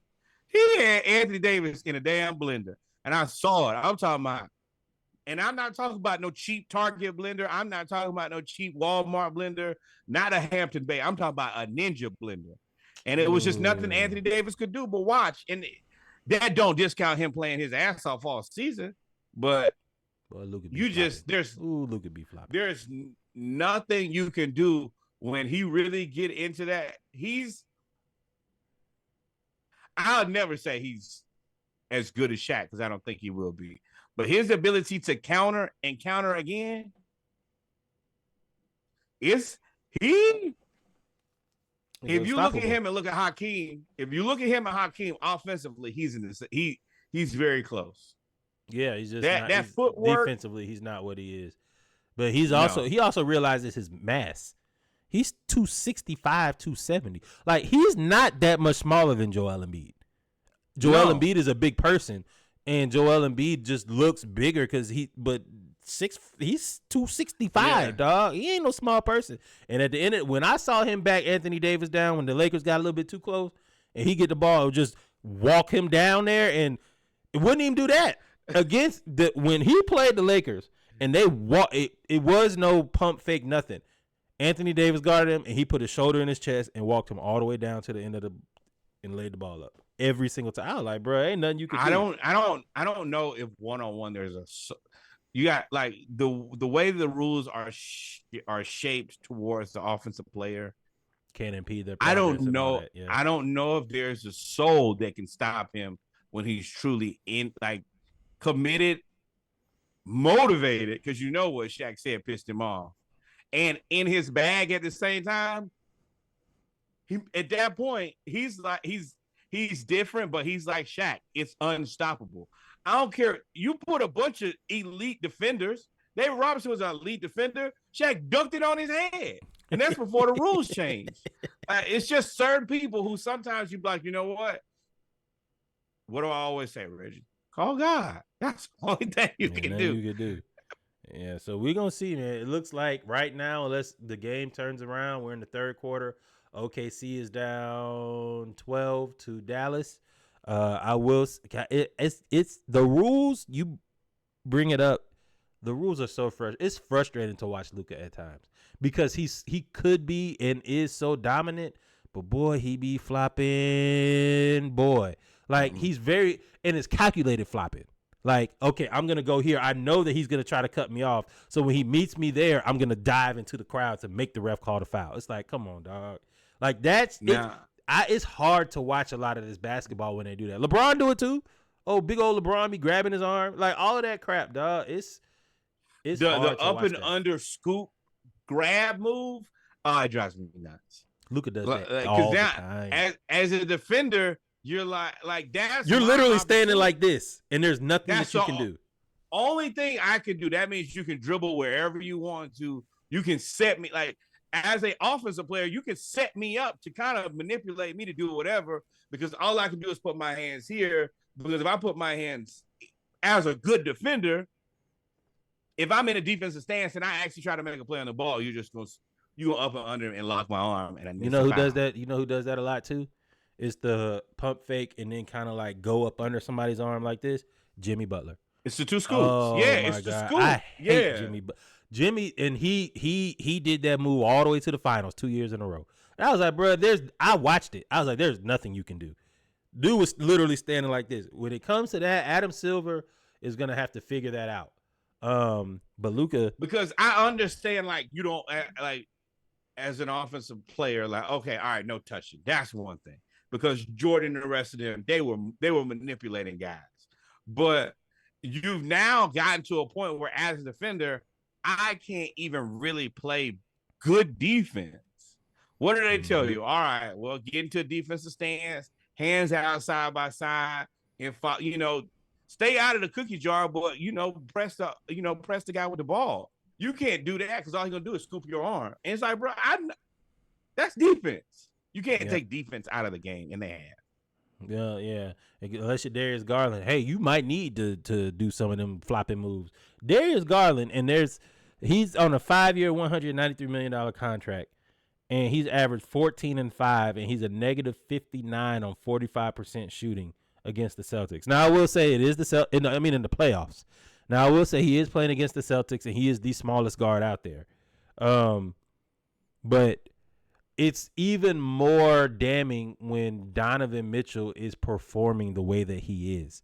He scored all the points for the Cavs in Game 3 in the fourth quarter, all of them, and they lost. Game 2.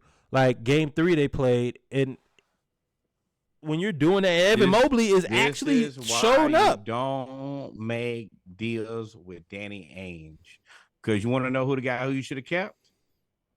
Colin Sexton. You know how much Colin Sexton getting paid? $17 million a year. Yeah. If you got this production out of $17 million a year, it's perfectly fine because you can pay some other players. But Garland at what he's getting paid, and Donovan Mitchell at what he's getting paid. Yeah, he had 30 tonight though. On 27 Did they shots. Win? Oh, they lost by 7. They had no Donovan Mitchell.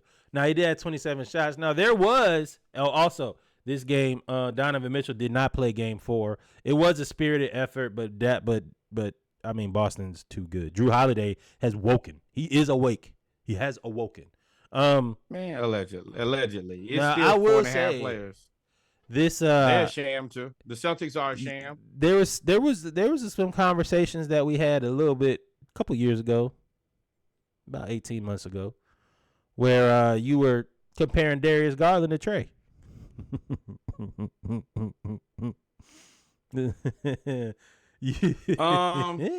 Yes and no. Tonight is a perfect example of a Darius Garland Trae night. 27 shots, 30 points, right? Or 30 points on 27 shots. So sure, yeah, if Darius Garland is your number one option, he probably gonna get you 20, 25 points a night. So you're saying Darius Garland is like Trae? You're comparing him to Trae?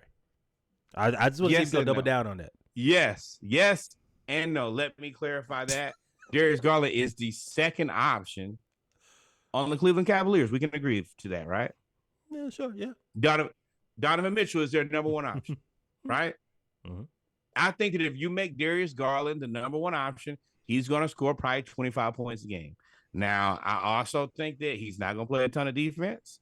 I think that he's going to turn the ball over a lot, and I don't think that he's going to shoot a high clip. So, yeah, in that way, he is very much so in the same kind of conversation as Trae. So who's better, Trae or Darius Garland? Oh, Trae. But Trae is better, but Trae is also more expensive. Is he? Yeah, hell yeah. What's Trae's contract? Darius Garland on 5-year, 193 now. That's $40 million a year. He is set to make $43 million. Yeah, Trae is 5 years, $215. I mean, that ain't too far off now. That's what the difference in what you paid for is better facilitation. No, I disagree. The difference is you overpaid for Darius Garland. Darius Garland should be on Jalen Brunson's contract at the most.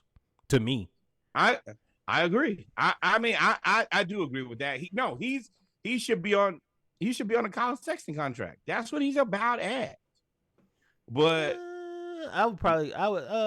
Derek White. I think he is a good point guard if he has somebody to pass the ball to. Let me help you out with this. This will be Darius Garland's last contract like this. I mean, that goes without saying. That no, I mean not we necessarily. know that.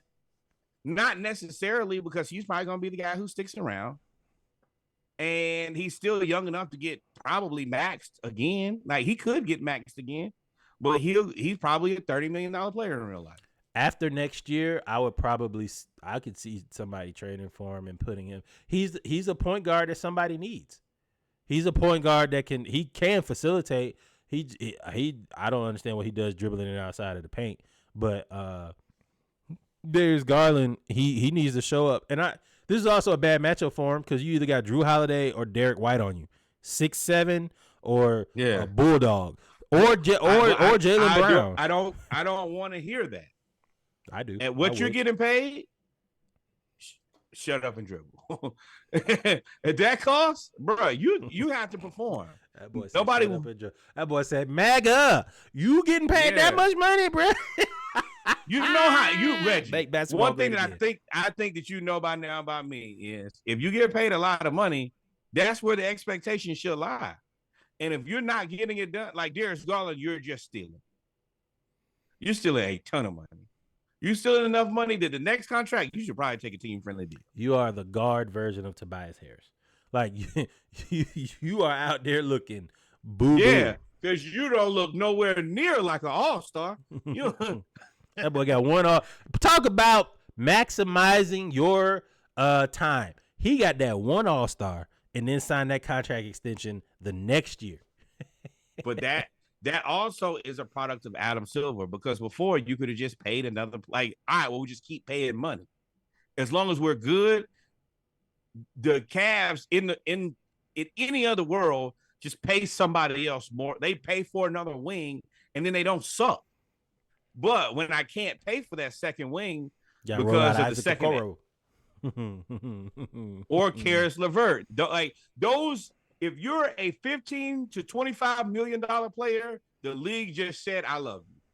All the 30 plus, bro, you better be DeJounte Murray or better. Yep. And so the Cavs, I think, are about to get out of here. Pacers Knicks is interesting. 2-2. The Knicks may have just as bad of luck as the Hawks. They finally have a team. They finally have a team that can make it in a situation. I mean, we collectively do not believe in Boston.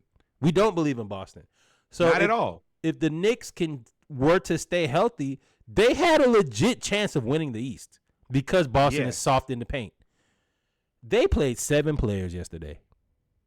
That's all that dressed out was 7. Well, that's the fault of your stupid ass coach who thinks he should play everybody 48 minutes. Mike, yeah, whether you talking about layoff Tibbs because he running players in the ground because y'all played well. Listen, we told y'all that it was going to show its ugly head. Somehow, because of the 65 game rule and everybody wanted to get all of their incentives in their contract, we told y'all some way it's going to come back that Tibbs played. Josh Hart hadn't sat out the whole playoffs. He went to the bench for 2 minutes last game. It was the first time he went to the bench in the whole playoffs. Eventually, that's going to catch up to you. It's cool to say, yeah, we're young and we get to play basketball for a living. Yeah, but I want to walk when I'm 40. Like I don't want to walk like Jordan when I'm 40. Come on, man. Stupid basketball. And that's the one thing of having a long-term concept and understanding of basketball is the short-term people are going to kick your ass week in and week out. It's the same thing I said about the Lakers, and that's the only reason I will always believe they won the bubble championship is they got a break to fully reheal, fully rest, and come back. But if you have to play straight through, they don't stand a chance. And that's the reason that every year since then, they haven't stood a chance. Same thing with the Knicks. Now, I watched Josh Hart play 48 fucking minutes. I watched OG Anunoby play 40-plus minutes. I watched Jalen Brunson play 40. Where did you refill this thing at? When did it refill? Yo, my man Reggie pulled a refill in the bottom of the ninth. But my sister got 3. She bought me 3 of them. Because it's really perturbed me. Is OG Anunoby, who you're right. You're like, oh, well, he was hurt earlier in the season. It's an elbow injury. Hamstring. What does he come back off? In? Exactly. Mitchell Robinson, ankle injury. Bogdanovich, lower extremity soft tissue injury. Jaylen Brown, bad foot. And I don't understand why people don't understand moderation, bro. If I sit over here and I drink a liter of Crown, I'm going to be hurt tomorrow. If you play 48 minutes, you're going to be hurt tomorrow. And if you play 48 minutes every game, then no, I don't think you're a good coach. I think that you've identified the 6 or 7 players that you think are good. If you're telling me that Shake Milton can't play for a couple minutes, if Alex Burks can't play for a couple minutes, and spelled Hart, DiVincenzo, and Brunson, then I don't think you're coaching very well. I think that you're leaning on the fact that the GM put together a hell of a team. He put together a deeper team because he knew that you would blow it, and you still found a way to blow it. If I was the GM, I would probably ask for Tibbs to be fired, and I would probably want to slap Tibbs in a bar conversation after the series is over, because you're going to lose to a Pacers team that's just going to win by a war of attrition. They play stupider basketball than y'all. They don't even attempt to play defense.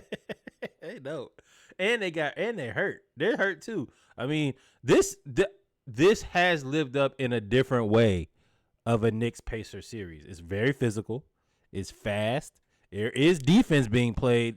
The Pacers, as much as we say they don't play defense, it does, even though it's very marginal improvement, they have improved on defense. But all the Knicks had to do was play the guys who they're now forced to play them a couple days ago. Has you been getting Precious Achiuwa 12 minutes?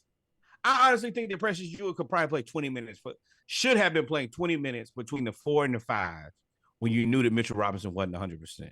You were leaning on Isaiah Hartenstein, who is in pretty good shape and hasn't played the most minutes all season. So instead of like saving Mitchell Robinson for the next series when you have to play against a Celtics team who don't have a center and you really needed him, and you could have probably cheated with Precious Achiuwa and Isaiah Hartenstein this series, you blew it. So now OG probably done for the series. Mitchell done for the series. Bogdanovich done. Mitchell Robinson done. Now you playing Alex Burks, who probably don't have no rhythm. The greenest of light, though. Alex Burks will take all the shots with cold as he'll come off the bench shooting. Be like, bro, you ain't even warm up. You ain't take off your warm ups.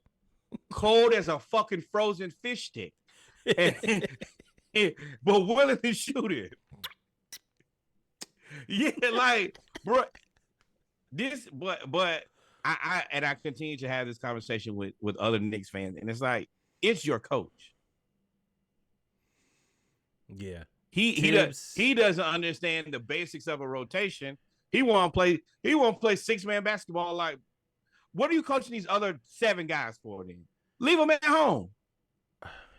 Yeah. And the thing is, we were praising him because he was playing. Now, I mean, it is war of attrition, but he was playing like 9-10 deep during the season. And then as it got closer to the end of the season, he kept shortening up the rotation. And you did have injuries. Julius Randle being hurt, I do think was a huge blow to his strategy, because that would have gave him at least to get to 9 to 10 players. Sure, but you got Precious Achiuwa and Bogdanovich and OG back in the trade deadline. So you're right, it sucks, but your GM, he basically gave you an insurance policy, and you still messed it up. Yeah. They said Tibbs coached like he played. They said Tibbs coached like he played NBA Live with the stamina off. That's what I said. I said he played 2K, the stamina off. Because, okay, like, you got to think, OG got hurt. OG has been sitting for the last 3, like, basically like a month with the elbow injury. So why would you come in and think you're going to play this man 40 minutes a night? Mm-hmm. I work a regular job. I work for an insurance company. One thing that I do have is some common sense. And I will shout out to the Knicks for every year proving me to be right around this time. Shout out to you guys. Without you, none of this will be possible. Everybody else, remember, like, follow, subscribe. This is the realest podcast in the world, because we tell the truth and we can see the most obvious of things. Before we go, shout out to Ice Cube's Big 3 Basketball League. It sells its first team. He sold He sold the rights to the Los Angeles-based team for $10 million to an investor group led by DCB Sports. This marks a huge occasion for him because, as you know, he has been on the campaign saying that the NBA is stifling his league. They are not only do they not want to invest, they are effectively censoring him from getting any type of publicity associated with basketball. And I think, as we've said on this podcast, they're dropping the ball here because it allows you to bring in it allows you to bring in the veterans. And if you can bring in the veterans and play Big 3 basketball, you can incorporate that into the All-Star game. It allows you to bring a new aspect and still make money and allows them to make money. So shout out to Ice Cube for making it through that. And once again, I'm going to give y'all another little tidbit of information. Y'all know I like to always find the story kind of behind the story. This is an LA-based team. Mm-hmm. This is a new business model for the Big 3. Big 3 have always been more of a touring thing where we go to a city, everybody plays for 2 or 3 days in that city. Point. That's a good so point. Now this is a Los Angeles-based team, which means that he's probably going to I would assume, formalize this league and try to sell different teams to different cities, which is going to be interesting to watch and kind of see how it happens. And, it's just going to be different than what you're used to. And I want to see how it plays out. But from the sounds of it, it sounds like he went into this, he made some money to kind of get everything stable. And now he's willing to sell off pieces and invest into a larger, really like a national league now. Like instead of going from city to city and we all play all these games, then now, hey, that team is an LA team. That team is going to be in Los Angeles. So that means that teams are going to travel out there and play. And I'm excited to see what that looks like. Yeah. Yeah. I didn't think about that from the business model standpoint. You're now allowing yourself to be stable. By allowing yourself to be stable, you can also tap into markets. He's almost following the UFL plan now of like, we're going to tap into the markets that don't, the mid-major markets. You can't take them all. But you can only have so many OKCs. It's good and bad. It's good because now you get your own facilities. You have your own fan base. So instead of people being like, oh, I'm going to watch the Big 3. Oh, I'm going to watch my Big 3 team.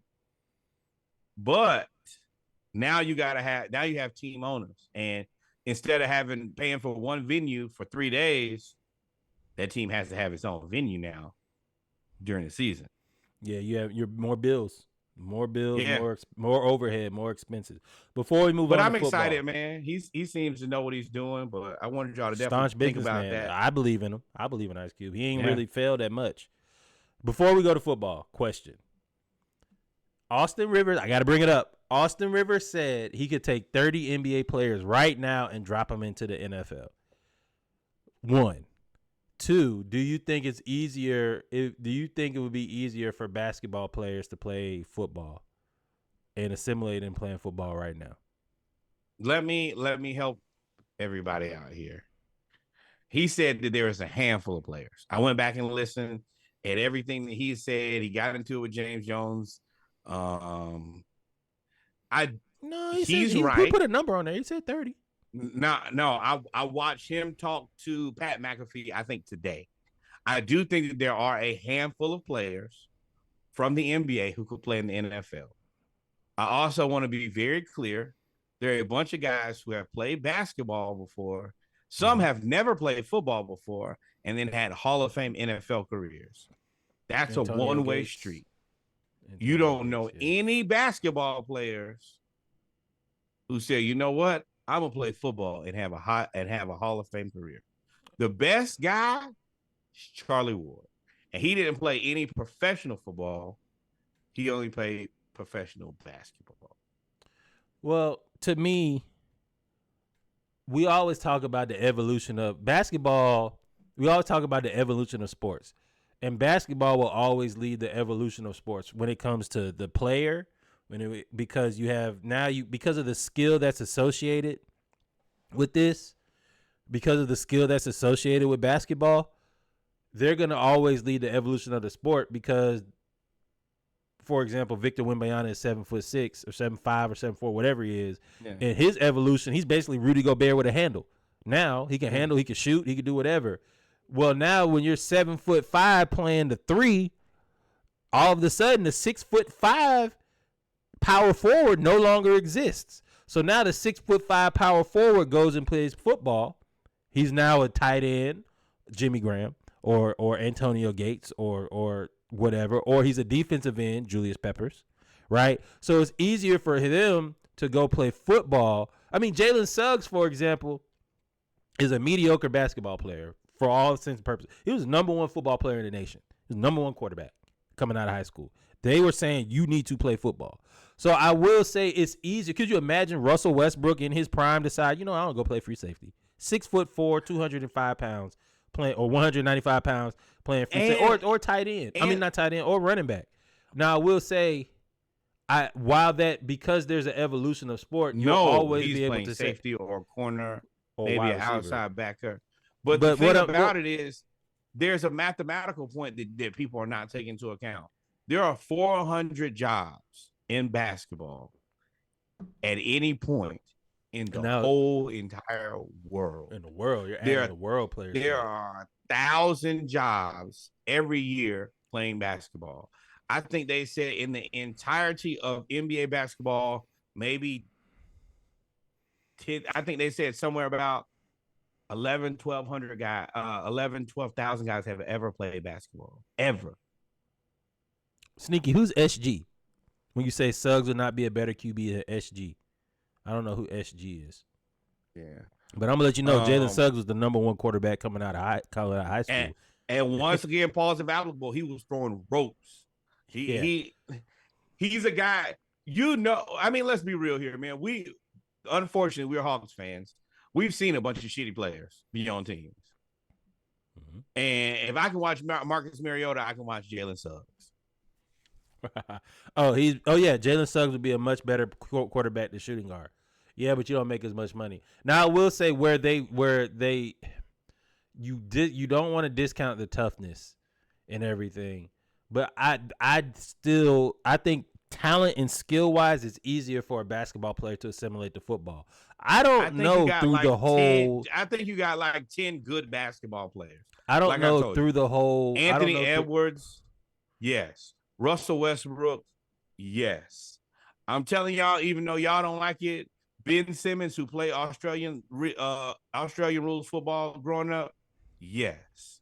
That's my point. I don't believe everybody, just because you have the skill and you're that big, you will be able to assimilate as quickly. I don't think Ben Simmons will. He's too tall. He's too much of the Ben Simmons, LeBron, KD, they're two big targets. You haven't really seen a 6'8" tight end or a 6'8" skill player come in there and play.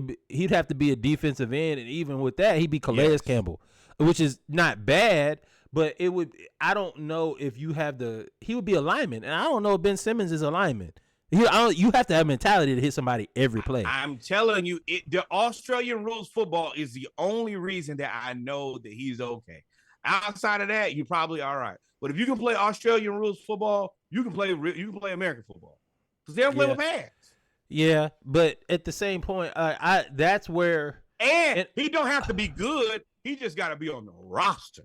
And if you look at the mental aspect of it, basketball plays aren't as intricate as football plays. The basketball playbook, pause if necessary for this whole segment, is an iPad is going to be, or for paperback. A football playbook, it's an encyclopedia. It's the football terminology, the football playbook. You have to know, instead of knowing four other people do and dictate what they do, you have to rely more on the play, on the scheme, it's very few players that you could just say give the ball to in football, say go do something. It's very few that you can do that. No. But okay, like when I look at certain guys, all right, it's certain guys like, all right, well, receiver is a position Sneaky. Where like you're right, it's intricate, but at the same time, it's a route tree. You gonna run there. 10 routes on the route tree. You're going to want a variation of that. Now, will you do it correctly? Maybe not. But, I mean, it's plenty of NFL players who don't be running the route tree, right? Yeah, but I'm saying at 6'6", 6'7", you're a big target. You play receiver. You've been jammed. What do they tell you when you line up as a receiver and they in press coverage? Keep yourself small. Off you. Keep your hands off you. Make yourself small. Don't give them a target for him to move you. Also, you got to put your hands, like, it's kind of like Randy Moss. You're right. Make yourself small. Unless you're Randy Moss, put your hands on me, bro. That'll be the worst decision you make as a corner. I don't know nobody in the NBA that run a 4-2. I don't know nobody right now in the NBA. You that don't runs a 4-2. have to run. Maybe a Russell Westbrook. at that. Oh, what do you think? What do you think De'Aaron Fox run? 4-5. Oh, you're crazy. Might be the fastest man in basketball. What is OKC? Don't even want to win this game. He probably run a 4-4. I don't think he run a 4-2. I think that Anthony Edwards, you could find a spot for him to play.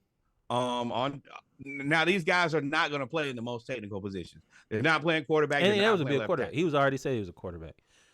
Man, not playing quarterback in the NFL, bro. You better get over there and play safety. Like, bro, deep thirds. All right, coach, that's it.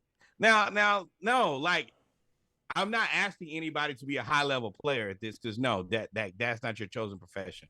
But can some of these guys be serviceable? Hell yeah. You can't none of y'all get out there and do nothing with Kyrie though. Call God. Yeah, ain't much you could do. But that was an interesting discussion. Destroy you. And I'm a football guy, but look, man, and I had this conversation in college, and I was on the other side. Football players is at the third. I like, bro. Supply. Dude from North Carolina was demand. like, bro, they are 6'5". He was like, you could take a 6'5" guy right now, and most basketball players have big hands, pause if necessary, so they can grip the football and be able to throw it a lot further. Like, Bronny James should be a cornerback. I hate to tell you, 41 inch vertical, 41 inch vertical. You are a perfect cornerback. 6'1", 40 inch vertical, 200 and some pounds. Probably runs a 4.4. Like, you would be crazy. Exactly. Yep. Let Bryce play basketball. But, ladies and gentlemen, we come to the end of the basketball segment. We got one more segment to go. We got our football segment. We're going to talk about, I guess we got some college football stuff to talk about. It's a little bit. And then we got some NFL stuff to talk about as well. More Anglo-Saxon quarterbacks getting paid. Dallas, y'all been hold on now. Falcons QB room. Hold on, y'all going home. As well as a few other things. Y'all stay tuned. We'll be right back. Episode 151 of the I got one more drink in, man. We'll be right back. Like, follow, subscribe. I don't. This is it for me. Oh, well, yeah. By the time you finish that. Also, SplashCast. What we got, Reg? 24 of them things. We ain't waste no time this week. 24. That's it. Nail on the head. Shout out to Drake and the BBL. That is crazy. That BBL Drizzy. Hey, nope, BBL Drizzy. We'll be right back. Y'all stay tuned. Like, follow, subscribe. We'll be right back.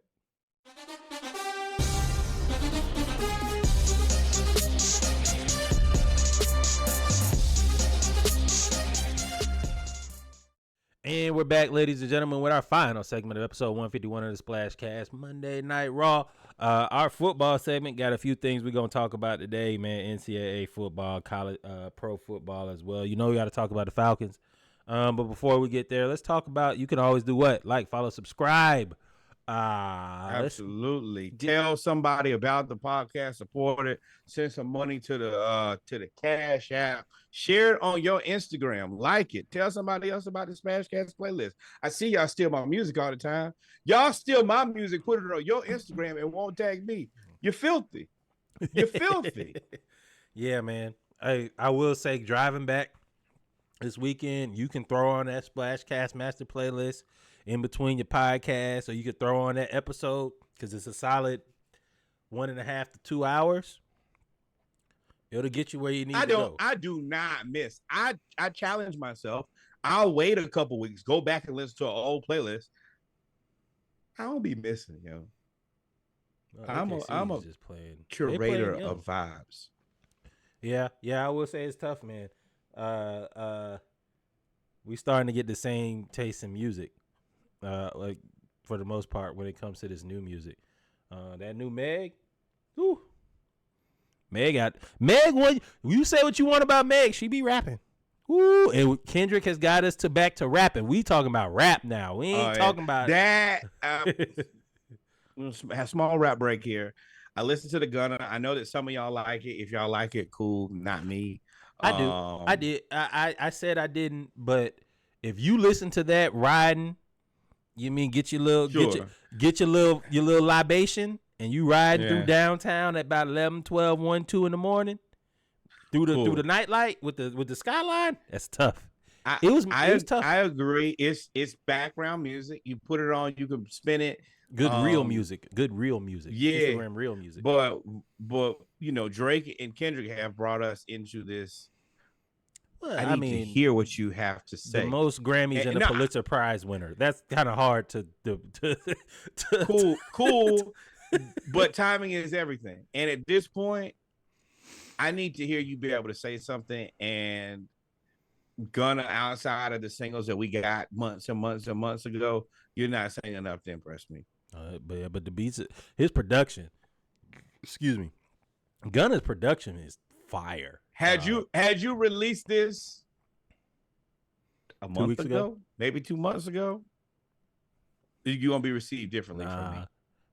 Somebody knew something in the industry, which is why I said this whole TDE OVO thing, this was a seizure of the throne from Young Money for TDE for me. Somebody knew, because if you look at this whole Drake Kendrick beef, really wasn't a lot of music dropping. It was, but while they was going at it for about 3 weeks. You don't get into things when you see people fight. Back up. Let me back up. Let me get out of the way. Now, I'm gonna share y'all. I'm gonna share this with y'all because I really care about y'all. And I think the Family Matters is my favorite. I mean, it's probably the most outside of the news in terms of just a song production wise and the thought put into it. Yeah, I mean, it's probably the best overall. I had to give myself some time, but I continue to go back to, like, I like Not Like Us for what it does. It's gonna turn you up. It's gonna turn it up, and every time you hear it, and it's gonna turn you up. But Family Matters to me is the song that I continuously go back, and I enjoy listening to that song the most. It does something for me when, now I don't know what's true, what's not, what's been debunked or what's not, but from what I've read, it does kind of lose its steam for me when it's starting to really be proved that Drake was lying. Now we don't know. I don't think we'll ever know the whole I think truth. everybody is lying now. Well, see, again, it really depends on what side you are, where you get your news from, right? But when I saw DJ Academics kind of fall back and kind of admit that, who was supposed to be the spokesperson for Drake, allegedly admit that he made the rumor up about Whitney and that really was his Ozempic and all of that other stuff, now your songs have a little bit less sting to them. And now to me, Meet the Grams for me, it wasn't the best song in terms of production and everything, but impact, in terms of battle, that was the best. I will chess. Give you that. That was the best chess move I've seen in a rap beef. Like I got this banger that's probably can hang with Family Matters, and Family Matters by itself, if it resonated for 2 days, may outdo Not Like Us. But I'm gonna take the steam out of it with Meet the Grams. Yeah. And I'm gonna prove that you're a liar. So now everything looks like a liar, and everything looks to me, whether or not looks kind of true. Is, bruh, all right, now once again, I'm in my mid to late 30s. You're a married man. Kendrick, how long you been engaged?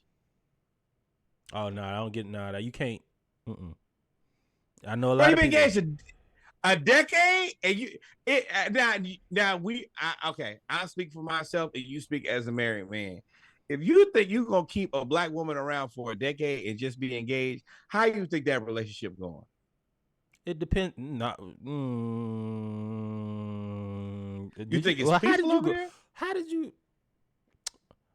How can I not reveal things without saying things? Not about me. I grew up with family members that was, uncle and aunt. Really wasn't your uncle and aunt now.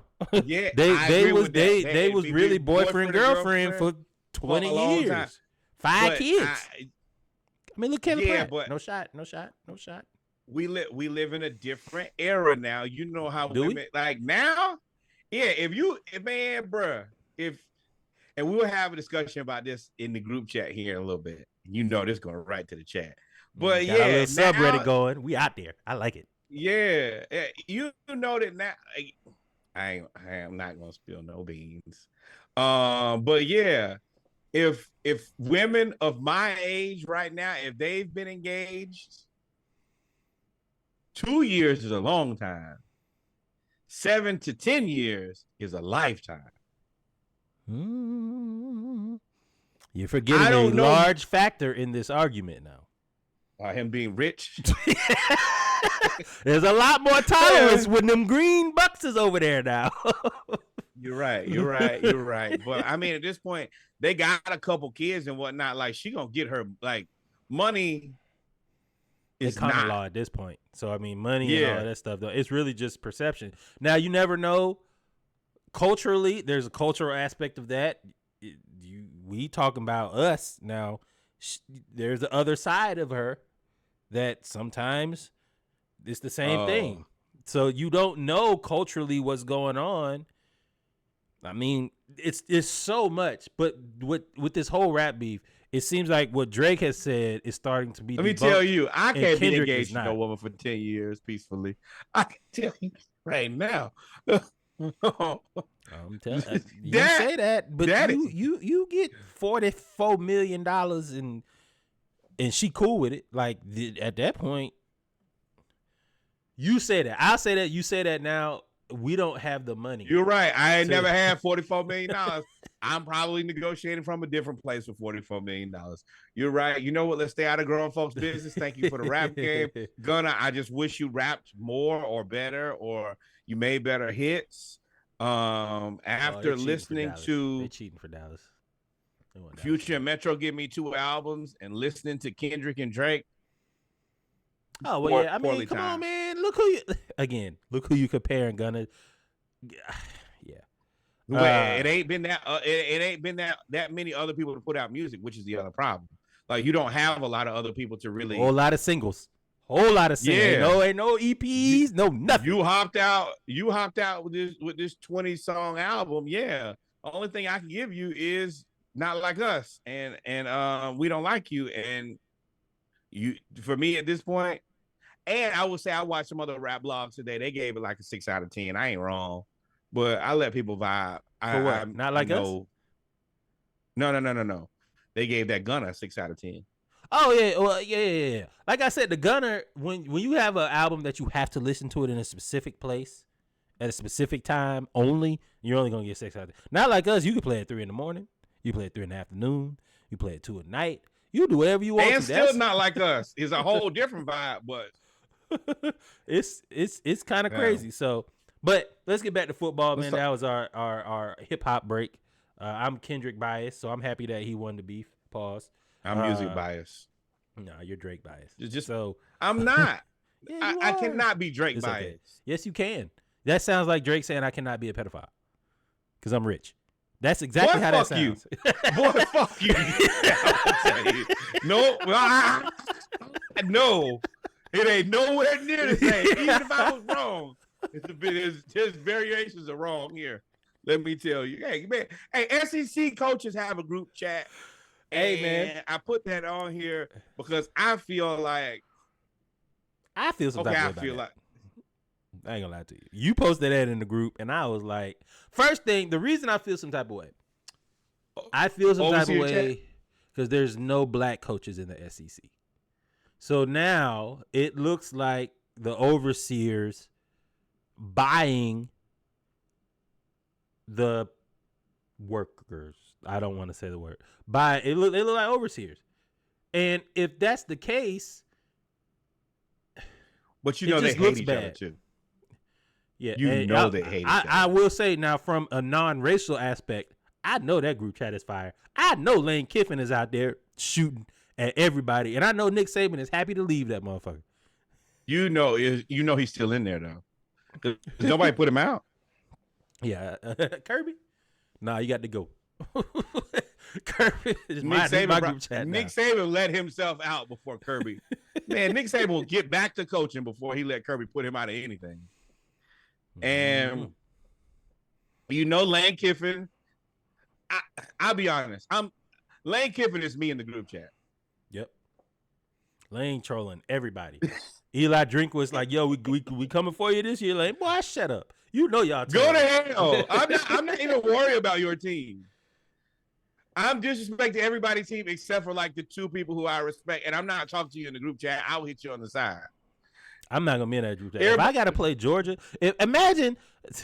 He said I'd take no shot at you. Oh, imagine sideshow Billy out there, screen throwing Billy is out in there and just getting cooked by Lane. By hey, Kirby. Billy, Anthony Richardson looked mighty good for the Colts. We'll find out. Hey, damn, Billy, Ricky Pearsall got drafted by the 49ers. He's going to be a killer in the pros. Damn, Billy, what you doing? I'd be terrible. Look for Debo Billy to the Falcons. Billy would be. I would pick on Billy if I was Lane. I'd be bullying Billy in the chat, and that's fucked up. That's my coach. I would too, because he seemed like he chat like he seemed like he text like he talk like slow. Like you just hit him with 10 quick messages, 10 quick jokes. He ain't gonna be able to get back at you. It's over with. Hey, Billy, you see the second half of y'all schedule. Rest in peace. Billy, are you counting? Are you counting the hash marks? I bet you know exactly how far it is from the middle of the field to the left and right hash. I know you know that like the back of your hand. Billy, go ahead, send me a resume, dog. I can see if I can make you a grad assistant or something over here next year. Oh man, not a grad assistant, not pulling a what's the coach that coach for Tennessee that went to Alabama? That's smoking the cigars. I'm dropping you on the rung, bro. You can't start back. You can't start at the top. I saw what you just did with Florida. And quietly enough, they had a couple players because ask Kirby. He got your running back. Yep. That's gonna be a fun game. Another team. If they could just put me in that chat and let me talk shit to Billy Napier, I will pay y'all to let me be anybody and just be a ghost in there and just shit talk Billy Napier for like 20 minutes. Lane, holler at me, bro. I know you'll love it as much as I would.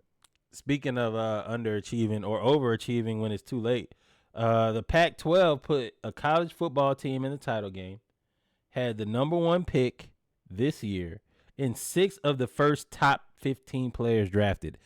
I don't think there's been any other conference to have stuff like this other than the SEC. And they couldn't get a media rights deal done, and they're now dissolving the Pac-12 right when things get good. Not at a Pac-2, if I'm not mistaken. That's ugly. Oh, no. What is that guy's name? Who? The former commissioner who blew it. George Kliavkoff. Papadopoulos. Kliavkoff.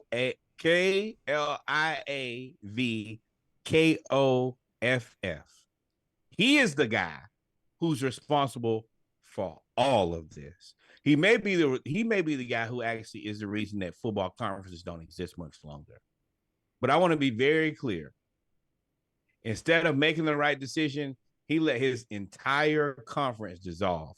Instead of saying, yes, I'll take Oklahoma and Texas, you let them go to the SEC. You mismanage this. This is whose fault that is. Wrap your head around that. George, you suck.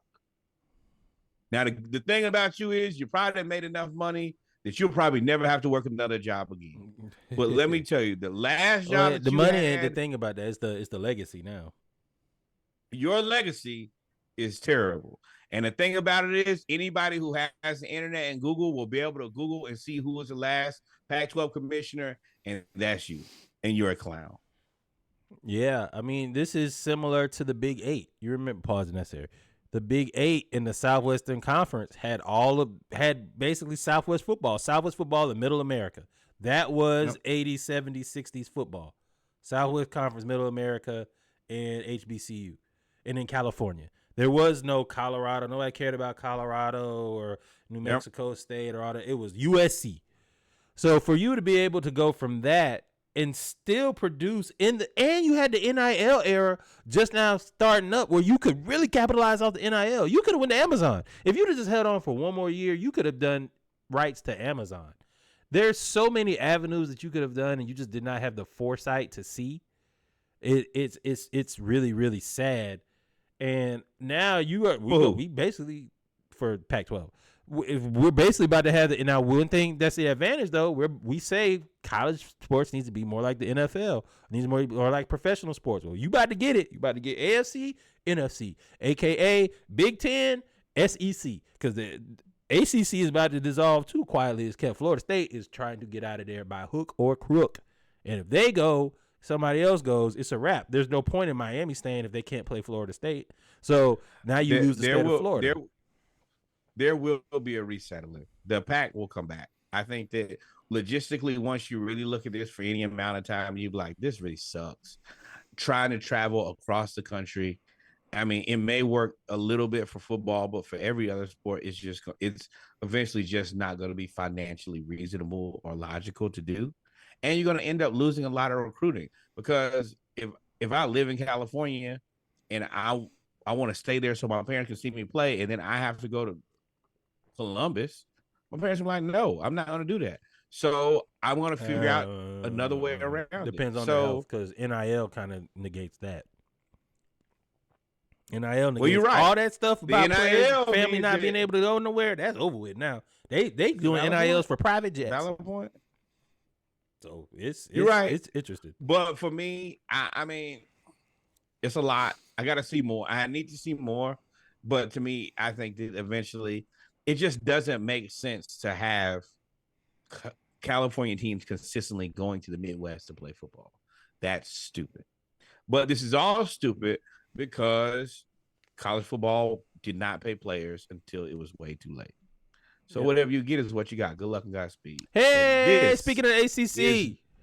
And dumber. Dumb and dumber. This is as dumb as you can be. Dabo Swinney is not utilizing the transfer portal by his own admission. They have added 0 players through the portal in 2024. They added, I think, 2 last year. They have lost the third or fourth most total. I think it was Colorado. I think UGA, who's always going to lose a lot, is going to have some in there. USC lost a few, and I think Clemson lost a lot. They lost like 11 or 12. Clemson. You're fired.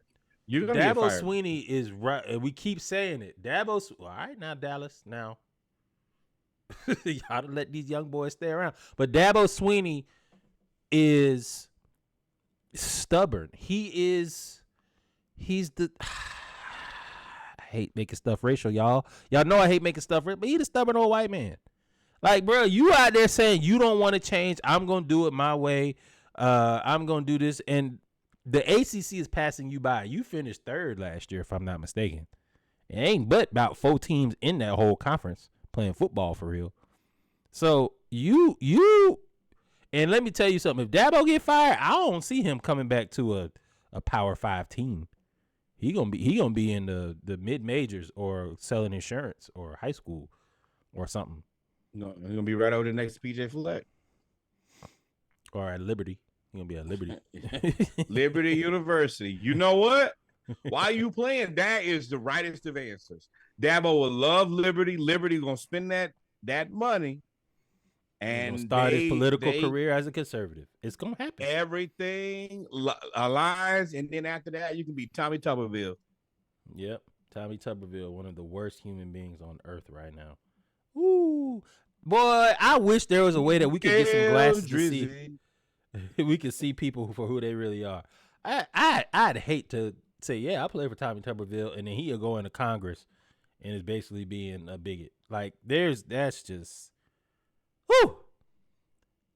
Go to HBCUs, y'all. We are your HBCU homeboys. This is a perfect time to say, hey, listen, go to where you're wanted, go to where you're loved, go to where you're appreciated. Support HBCUs. Support HBCUs. 4-point game. Donate to HBCUs. Let's get to the NFL, man.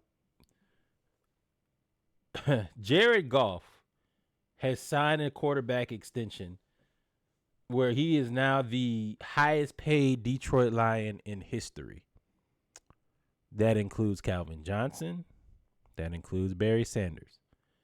He has signed a 4-year, $212 million contract extension, including $170 million guaranteed.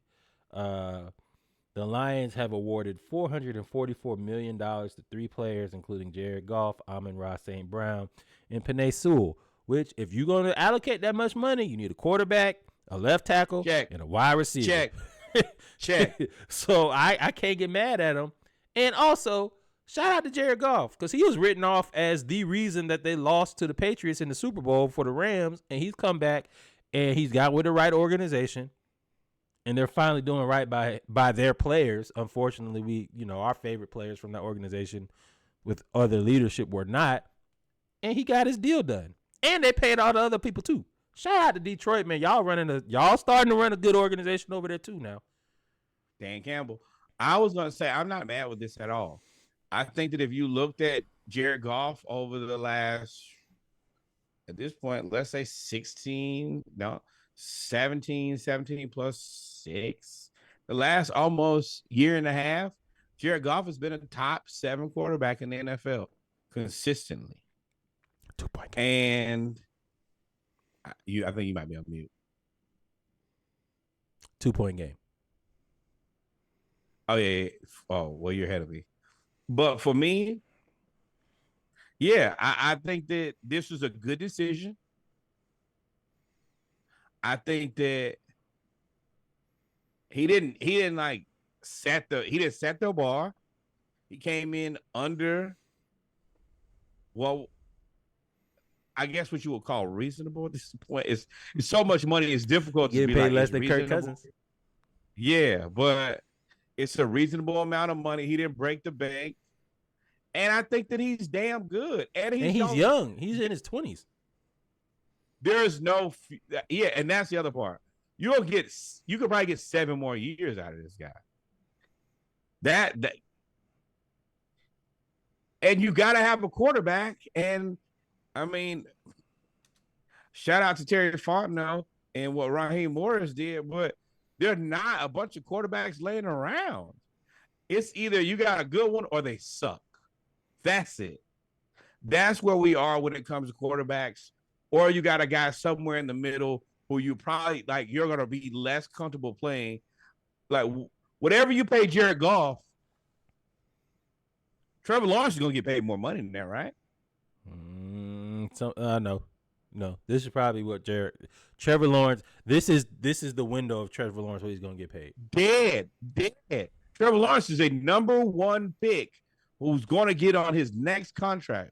You have to pay him hands. He's going to get paid. I would probably say probably $215, $220. You would. But okay, also, so what happens? Like you got a guy like Dak who's finna get paid again, right? Not by Dallas. Allegedly. Maybe. But what I'm saying Dallas is may go get Trevor Lawrence. That's the rumor. There's a world where Dak could mess up the Trevor Lawrence money, right? And whatever you would want to pay Trevor Lawrence what you paying Jared Goff. Right? I think you are going to play Trevor Lawrence what you pay Jared Goff in that vicinity. You think? I don't think Trevor Lawrence resets. Oh my God, SGA. Oh my God. I don't think Trevor Lawrence resets the market. As the number 1 pick in the highest recruited quarterback, Too much tape says he doesn't warrant that. Too much tape. Fair. Now, I'm not saying Jacksonville isn't stupid. I'm saying, and I want to tell y'all continue to follow. Y'all know this has been like a underlying storyline for me for like the last probably at least a year at this point. I want to know what Trevor Lawrence gets paid. Either you pay him big money because you invested a first round pick into him, or you don't pay him big money and you tell us that you think that he's like mediocre. Jared Goff. He's gonna get paid like Jared Goff. That's my answer. I want to see how that plays out, but I'm open to it.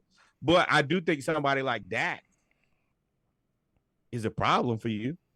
Hell, I think that Kirk Cousins is a problem for you. Not anymore. Not after seeing Jared Goff. Look, it's cool. Kirk Cousins getting $62 million this year. He getting $50 million next year or whatever. Oh, that's a foul. Wow, Luka just shoved. No. Okay, so let me tell you why I think the Kirk Cousins is a problem for Trevor Lawrence. Is because he's not going to get paid before the season, right? Just going to get paid at the end of the season. Well, at the end of the season, I think that there is a situation where we may move on from Kirk at the end of this season. So that was an interesting take that I thought about it, but I did not see that coming, because you made this point a long time ago and you kind of stepped past it because we were so in shock by the Michael Penix draft. But you said, hey, there's going to be teams that need a quarterback. And you just said there's not a lot of quarterbacks here. And you've said this consistently for the past 4 months. Somebody's going to get hurt, or somebody's going to be better than they thought that they were going to be, and they need a quarterback. And Kirk Cousins, while the money is wild up front from optics-wise, after a year, you can make that work. He's an asset. As soon as we paid him $50 million for the signing bonus, and then we pay him another $40 million for the year, he's now an asset because he's looking for a job. He's gonna want to go to a winner. And we paid the toll for the majority of it. So if you say, hey, Kirk, we give you $40 million to be the quarterback for Jacksonville next year, sure, you got to find a new quarterback, but do you really want to get into the mess with Trevor Lawrence for $60 million for multiple years? Do you really want to be the Giants and with Daniel Jones? That's the question that you got to ask yourself. Nobody does. Because the Giants don't even want Daniel Jones right now. Jesus, this is crazy. Yeah, I'm sorry, y'all. I'm listening and I'm talking about it, but I'm also watching the Thunder grow up before our very eyes right now. Mark Cuban looks shocked in his Just for Men hairstyle. But Jalen Williams with a two-hand flush. Nice work. Keep watching. The Falcons will allocate $79.23 million to the quarterback position in 2024. I told y'all Terry Fontenot was the dude in college that the person in college that put all of their eggs in one basket and it ain't work out. And he's like, that will never happen to me again. Never happen again. You know why it won't happen? Because I'm going to dedicate $80 million of my $190 million roster to 3 players. They all going to be and the I same. Want y'all 3 to, quarterbacks. I want y'all to look now. If y'all looking at Kirk, y'all looking at the Penix. Taylor Heineke at $2.5 million is a steal. Look, man, I'm chilling. That is somebody's answer. And that's a lot of bodies' answers while y'all playing. Like, is Taylor Heineke? That's the swindle in the making right there. Is Taylor Heineke really that good? No. But is he better than Marcus Mariota? You fucking right he is. You want to know how I know? Because the guy Arthur Smith is fired. I know it. I done seen it with my own 2 brown eyes. I saw it. And if you're telling me that things are going left for you and you got to hold on to your team for a couple more games, what would you like to buy Taylor Heineke? I'm about to say now, I'm going to tell you what Taylor Heineke is. Y'all done played Monopoly. Y'all know the light Taylor blue Heineke squares. is like Marvin Gardens. Nope, not Park Place. It's that green. Right before you get to the blue, if you need something to fix to keep you in the game, you right at the point where everybody to start putting houses and hotels on their properties. And you need something to keep you going. Mm-hmm. Now, some days it's going to be St. Charles. But some days it's going to be Marvin Gardens. But both of those, when you broke, are all you need. As a veteran Monopoly player, I can tell you that. And that's the answer at this very moment. Yep. Y'all need an insurance policy. There are teams that need an insurance. Now, I will tell you, the Saints won. The Saints sneakily, as much as the Falcons ruined the draft, the Saints won the draft with Spencer Rattler, getting him at pick 100 million thousand. Because he's why? Because you drafted him so low, you caught him like his value is higher than that. I've been reading, once again, I've been on the YouTubes and the Googles. And if you really look at it, Bo Nix to Spencer Rattler ain't that much difference. But if you drafted Bo Nix where you drafted Bo Nix at, and you drafted Spencer Rattler where you drafted Spencer Rattler at, Spencer Rattler is a steal. And he's going to be able to sit for a year or two until you figure your team out. And he's going to be a guy who's not going to ask for $18 trillion million when he does get a little bit of money.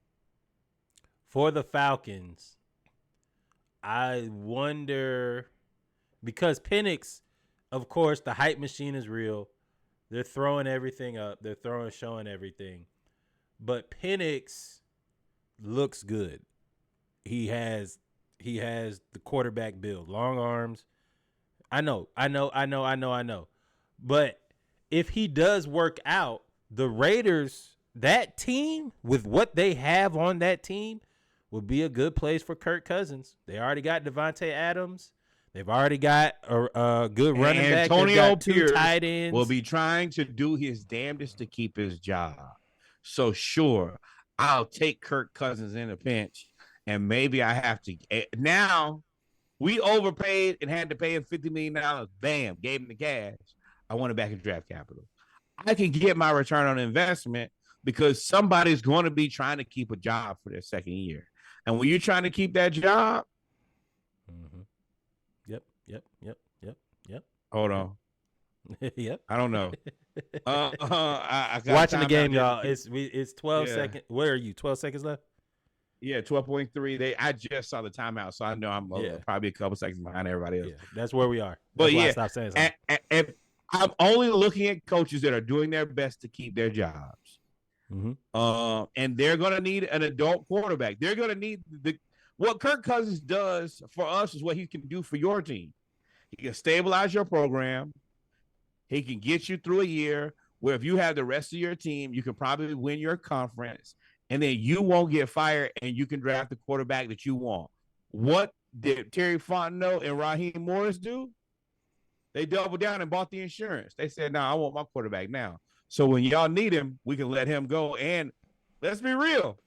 I don't try to get super excited. That boy Penix is throwing dimes. I mean, and darts. It's like,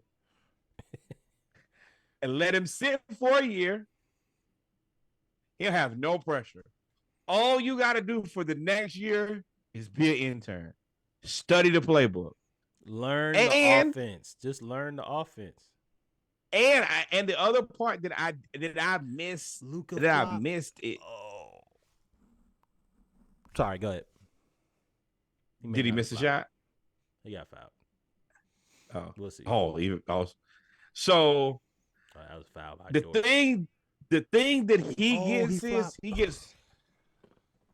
gets is the whole year to just watch with no expectation.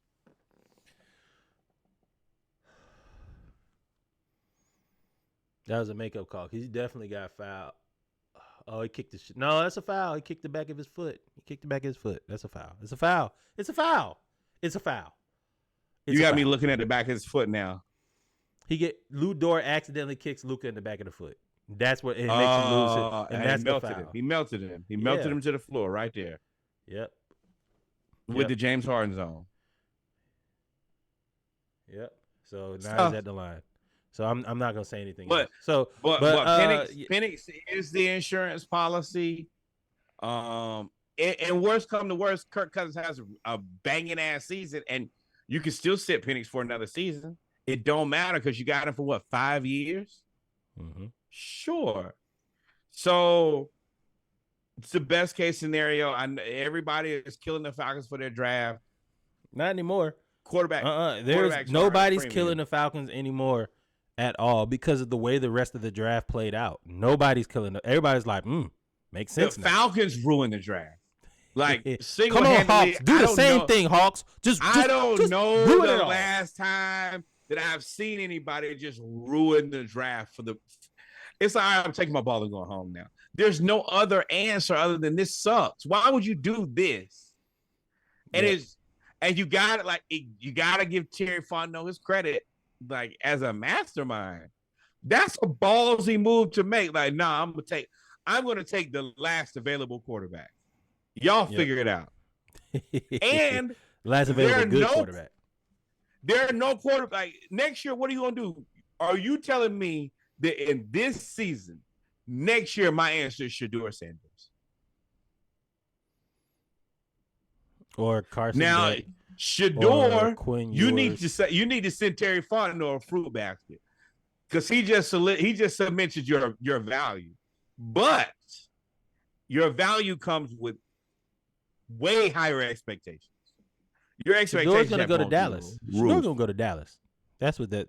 Well, he's a year too late to go to Dallas, but because you needed Shedeur to go to Dallas this year to put the pressure on because they're gonna have to re-sign Dak. They got to re-sign Dak, so he could go to Oakland. He might go to Oakland, but it's gonna be interesting for the Falcons because even though they picked the quarterback, they were expected to go defense, and these DBs out here, Terrion Arnold was the number 1 or number 2 DB.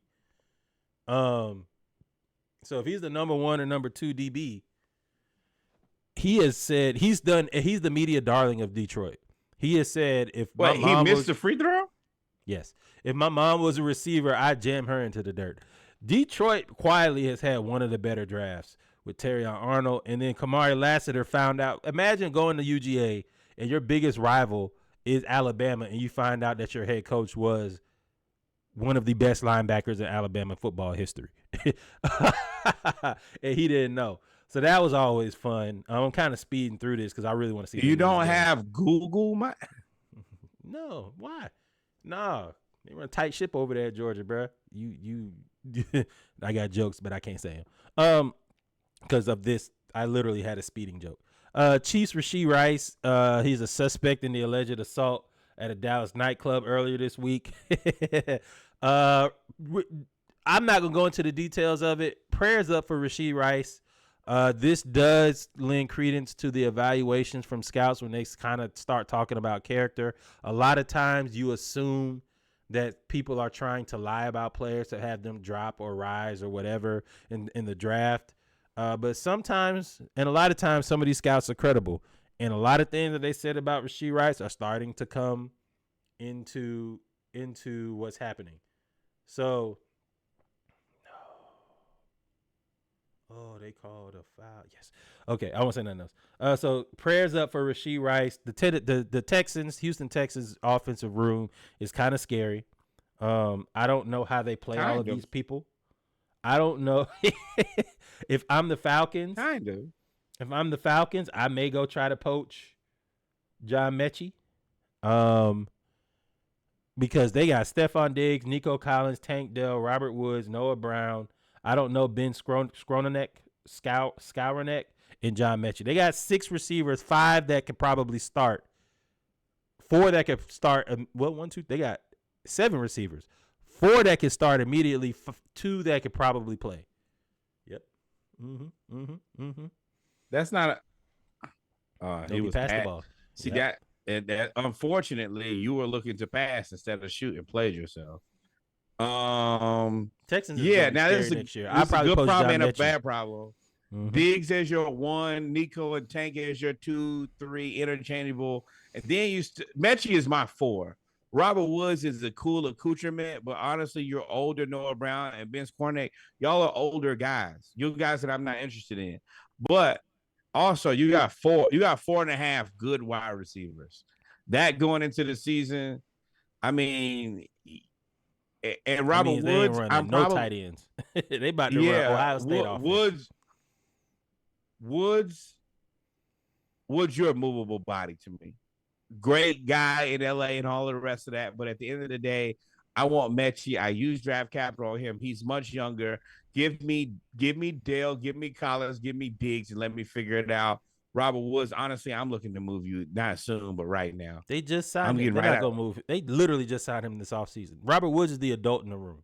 Stephon Diggs, for everything that he is on the field, in the locker room, has been a question about his maturity and his character. Teams need another receiver. I can move him. I can surely move him. John Mechie is what you move because Tank Dell, even though you spent draft capital on John Mechie, you spent draft capital on Tank Dell because of the John Mechie situation, and Tank Dell ended up turning out to be. Well, Mechie is healthy now. Leukemia is over. I want you. Pause if applicable. But yeah, that's what I'm saying. The Falcons can make that work though. If you get Mechie and put him out there, and it's you have the opportunity. This is a team. If you're needing a wide receiver, this is a team that you go see. Yeah, Mechie. I'm interested. Like as much as I like Mooney, Mechie is future facing. Penix, I think both of them are. I think Penix, Mooney is. Penix and Mechie play catch while everybody else does it go to work. And then by the time that it's time for y'all to come to work, I just need y'all to be ready. Yeah. Mechie is your Z. Drake is your X, Y, and then you have Mooney to take the top off the defense, which is crazy. But, ladies and gentlemen, we about to finish watching this game. We've come to the end of episode 151 of the SplashCast Monday Night Raw. We appreciate all 120 y'all tuning in. I guess it's 120 tuning in tonight, man. We appreciate it. Norwood, if we ain't miss anything, take us out. Man, we never miss anything. It's the realest podcast in the world. Shout out to the hundreds of people who watched tonight and have watched us talk about OKC and Dallas. Number one. I don't know if Marcel Ozuna is, but wherever he is from, we support it. But number one, more black baseball. Number two, more black Cowboys and black cowgirls. I continue to see the country music scene continue to uplift African Americans. I also see here as just cowboys and cowgirls in general become more and more prevalent. Number three, by far the most important, the historic black college university you went to, your cousin went to, your auntie went to, your uncle went to, whoever it was, the person used to sit in the back of the church and get in trouble. Whoever it is, send some money over there to their HBCU.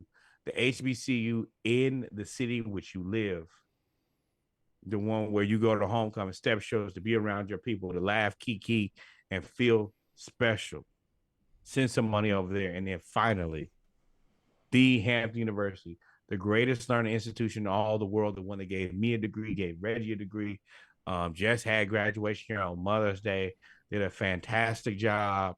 Send some money to Hampton University, $18.68 on behalf of the SplashCast, realest podcast in the world, the one that you love the most, the one that y'all guys clock in and check in every Monday night, and then come back on Thursday to listen to, and on Wednesday for the SplashCast 24 or 36 pack. We give you music, we give you sports, a little politics in there, and we just love you guys. Outside of that, adios, mi amigos. Until we meet again, arrivederci, adios. Peace. We out of here. Love y'all. Remember, like, follow, subscribe. We out of here. Peace. This is the SplashCast weekly schedule. You can find us on Monday Night Raw. That is the Around the League edition, where we cover all of the major leagues around the league. Tuesday is the ATL edition, Braves, Falcons, Hawks. Wednesday is when the playlist comes out. It's a SplashCast 24, 12, or 36 pack, just depending on the music. Thursday, for everybody who was not able to catch us live on Monday, they can catch up there on the Around the League edition. And then Saturday, of course, we bet beers for Saturday Morning Live. If you ever need to find us, we can be found at thesplashcast.com and, of course, via Instagram at thesplashcast.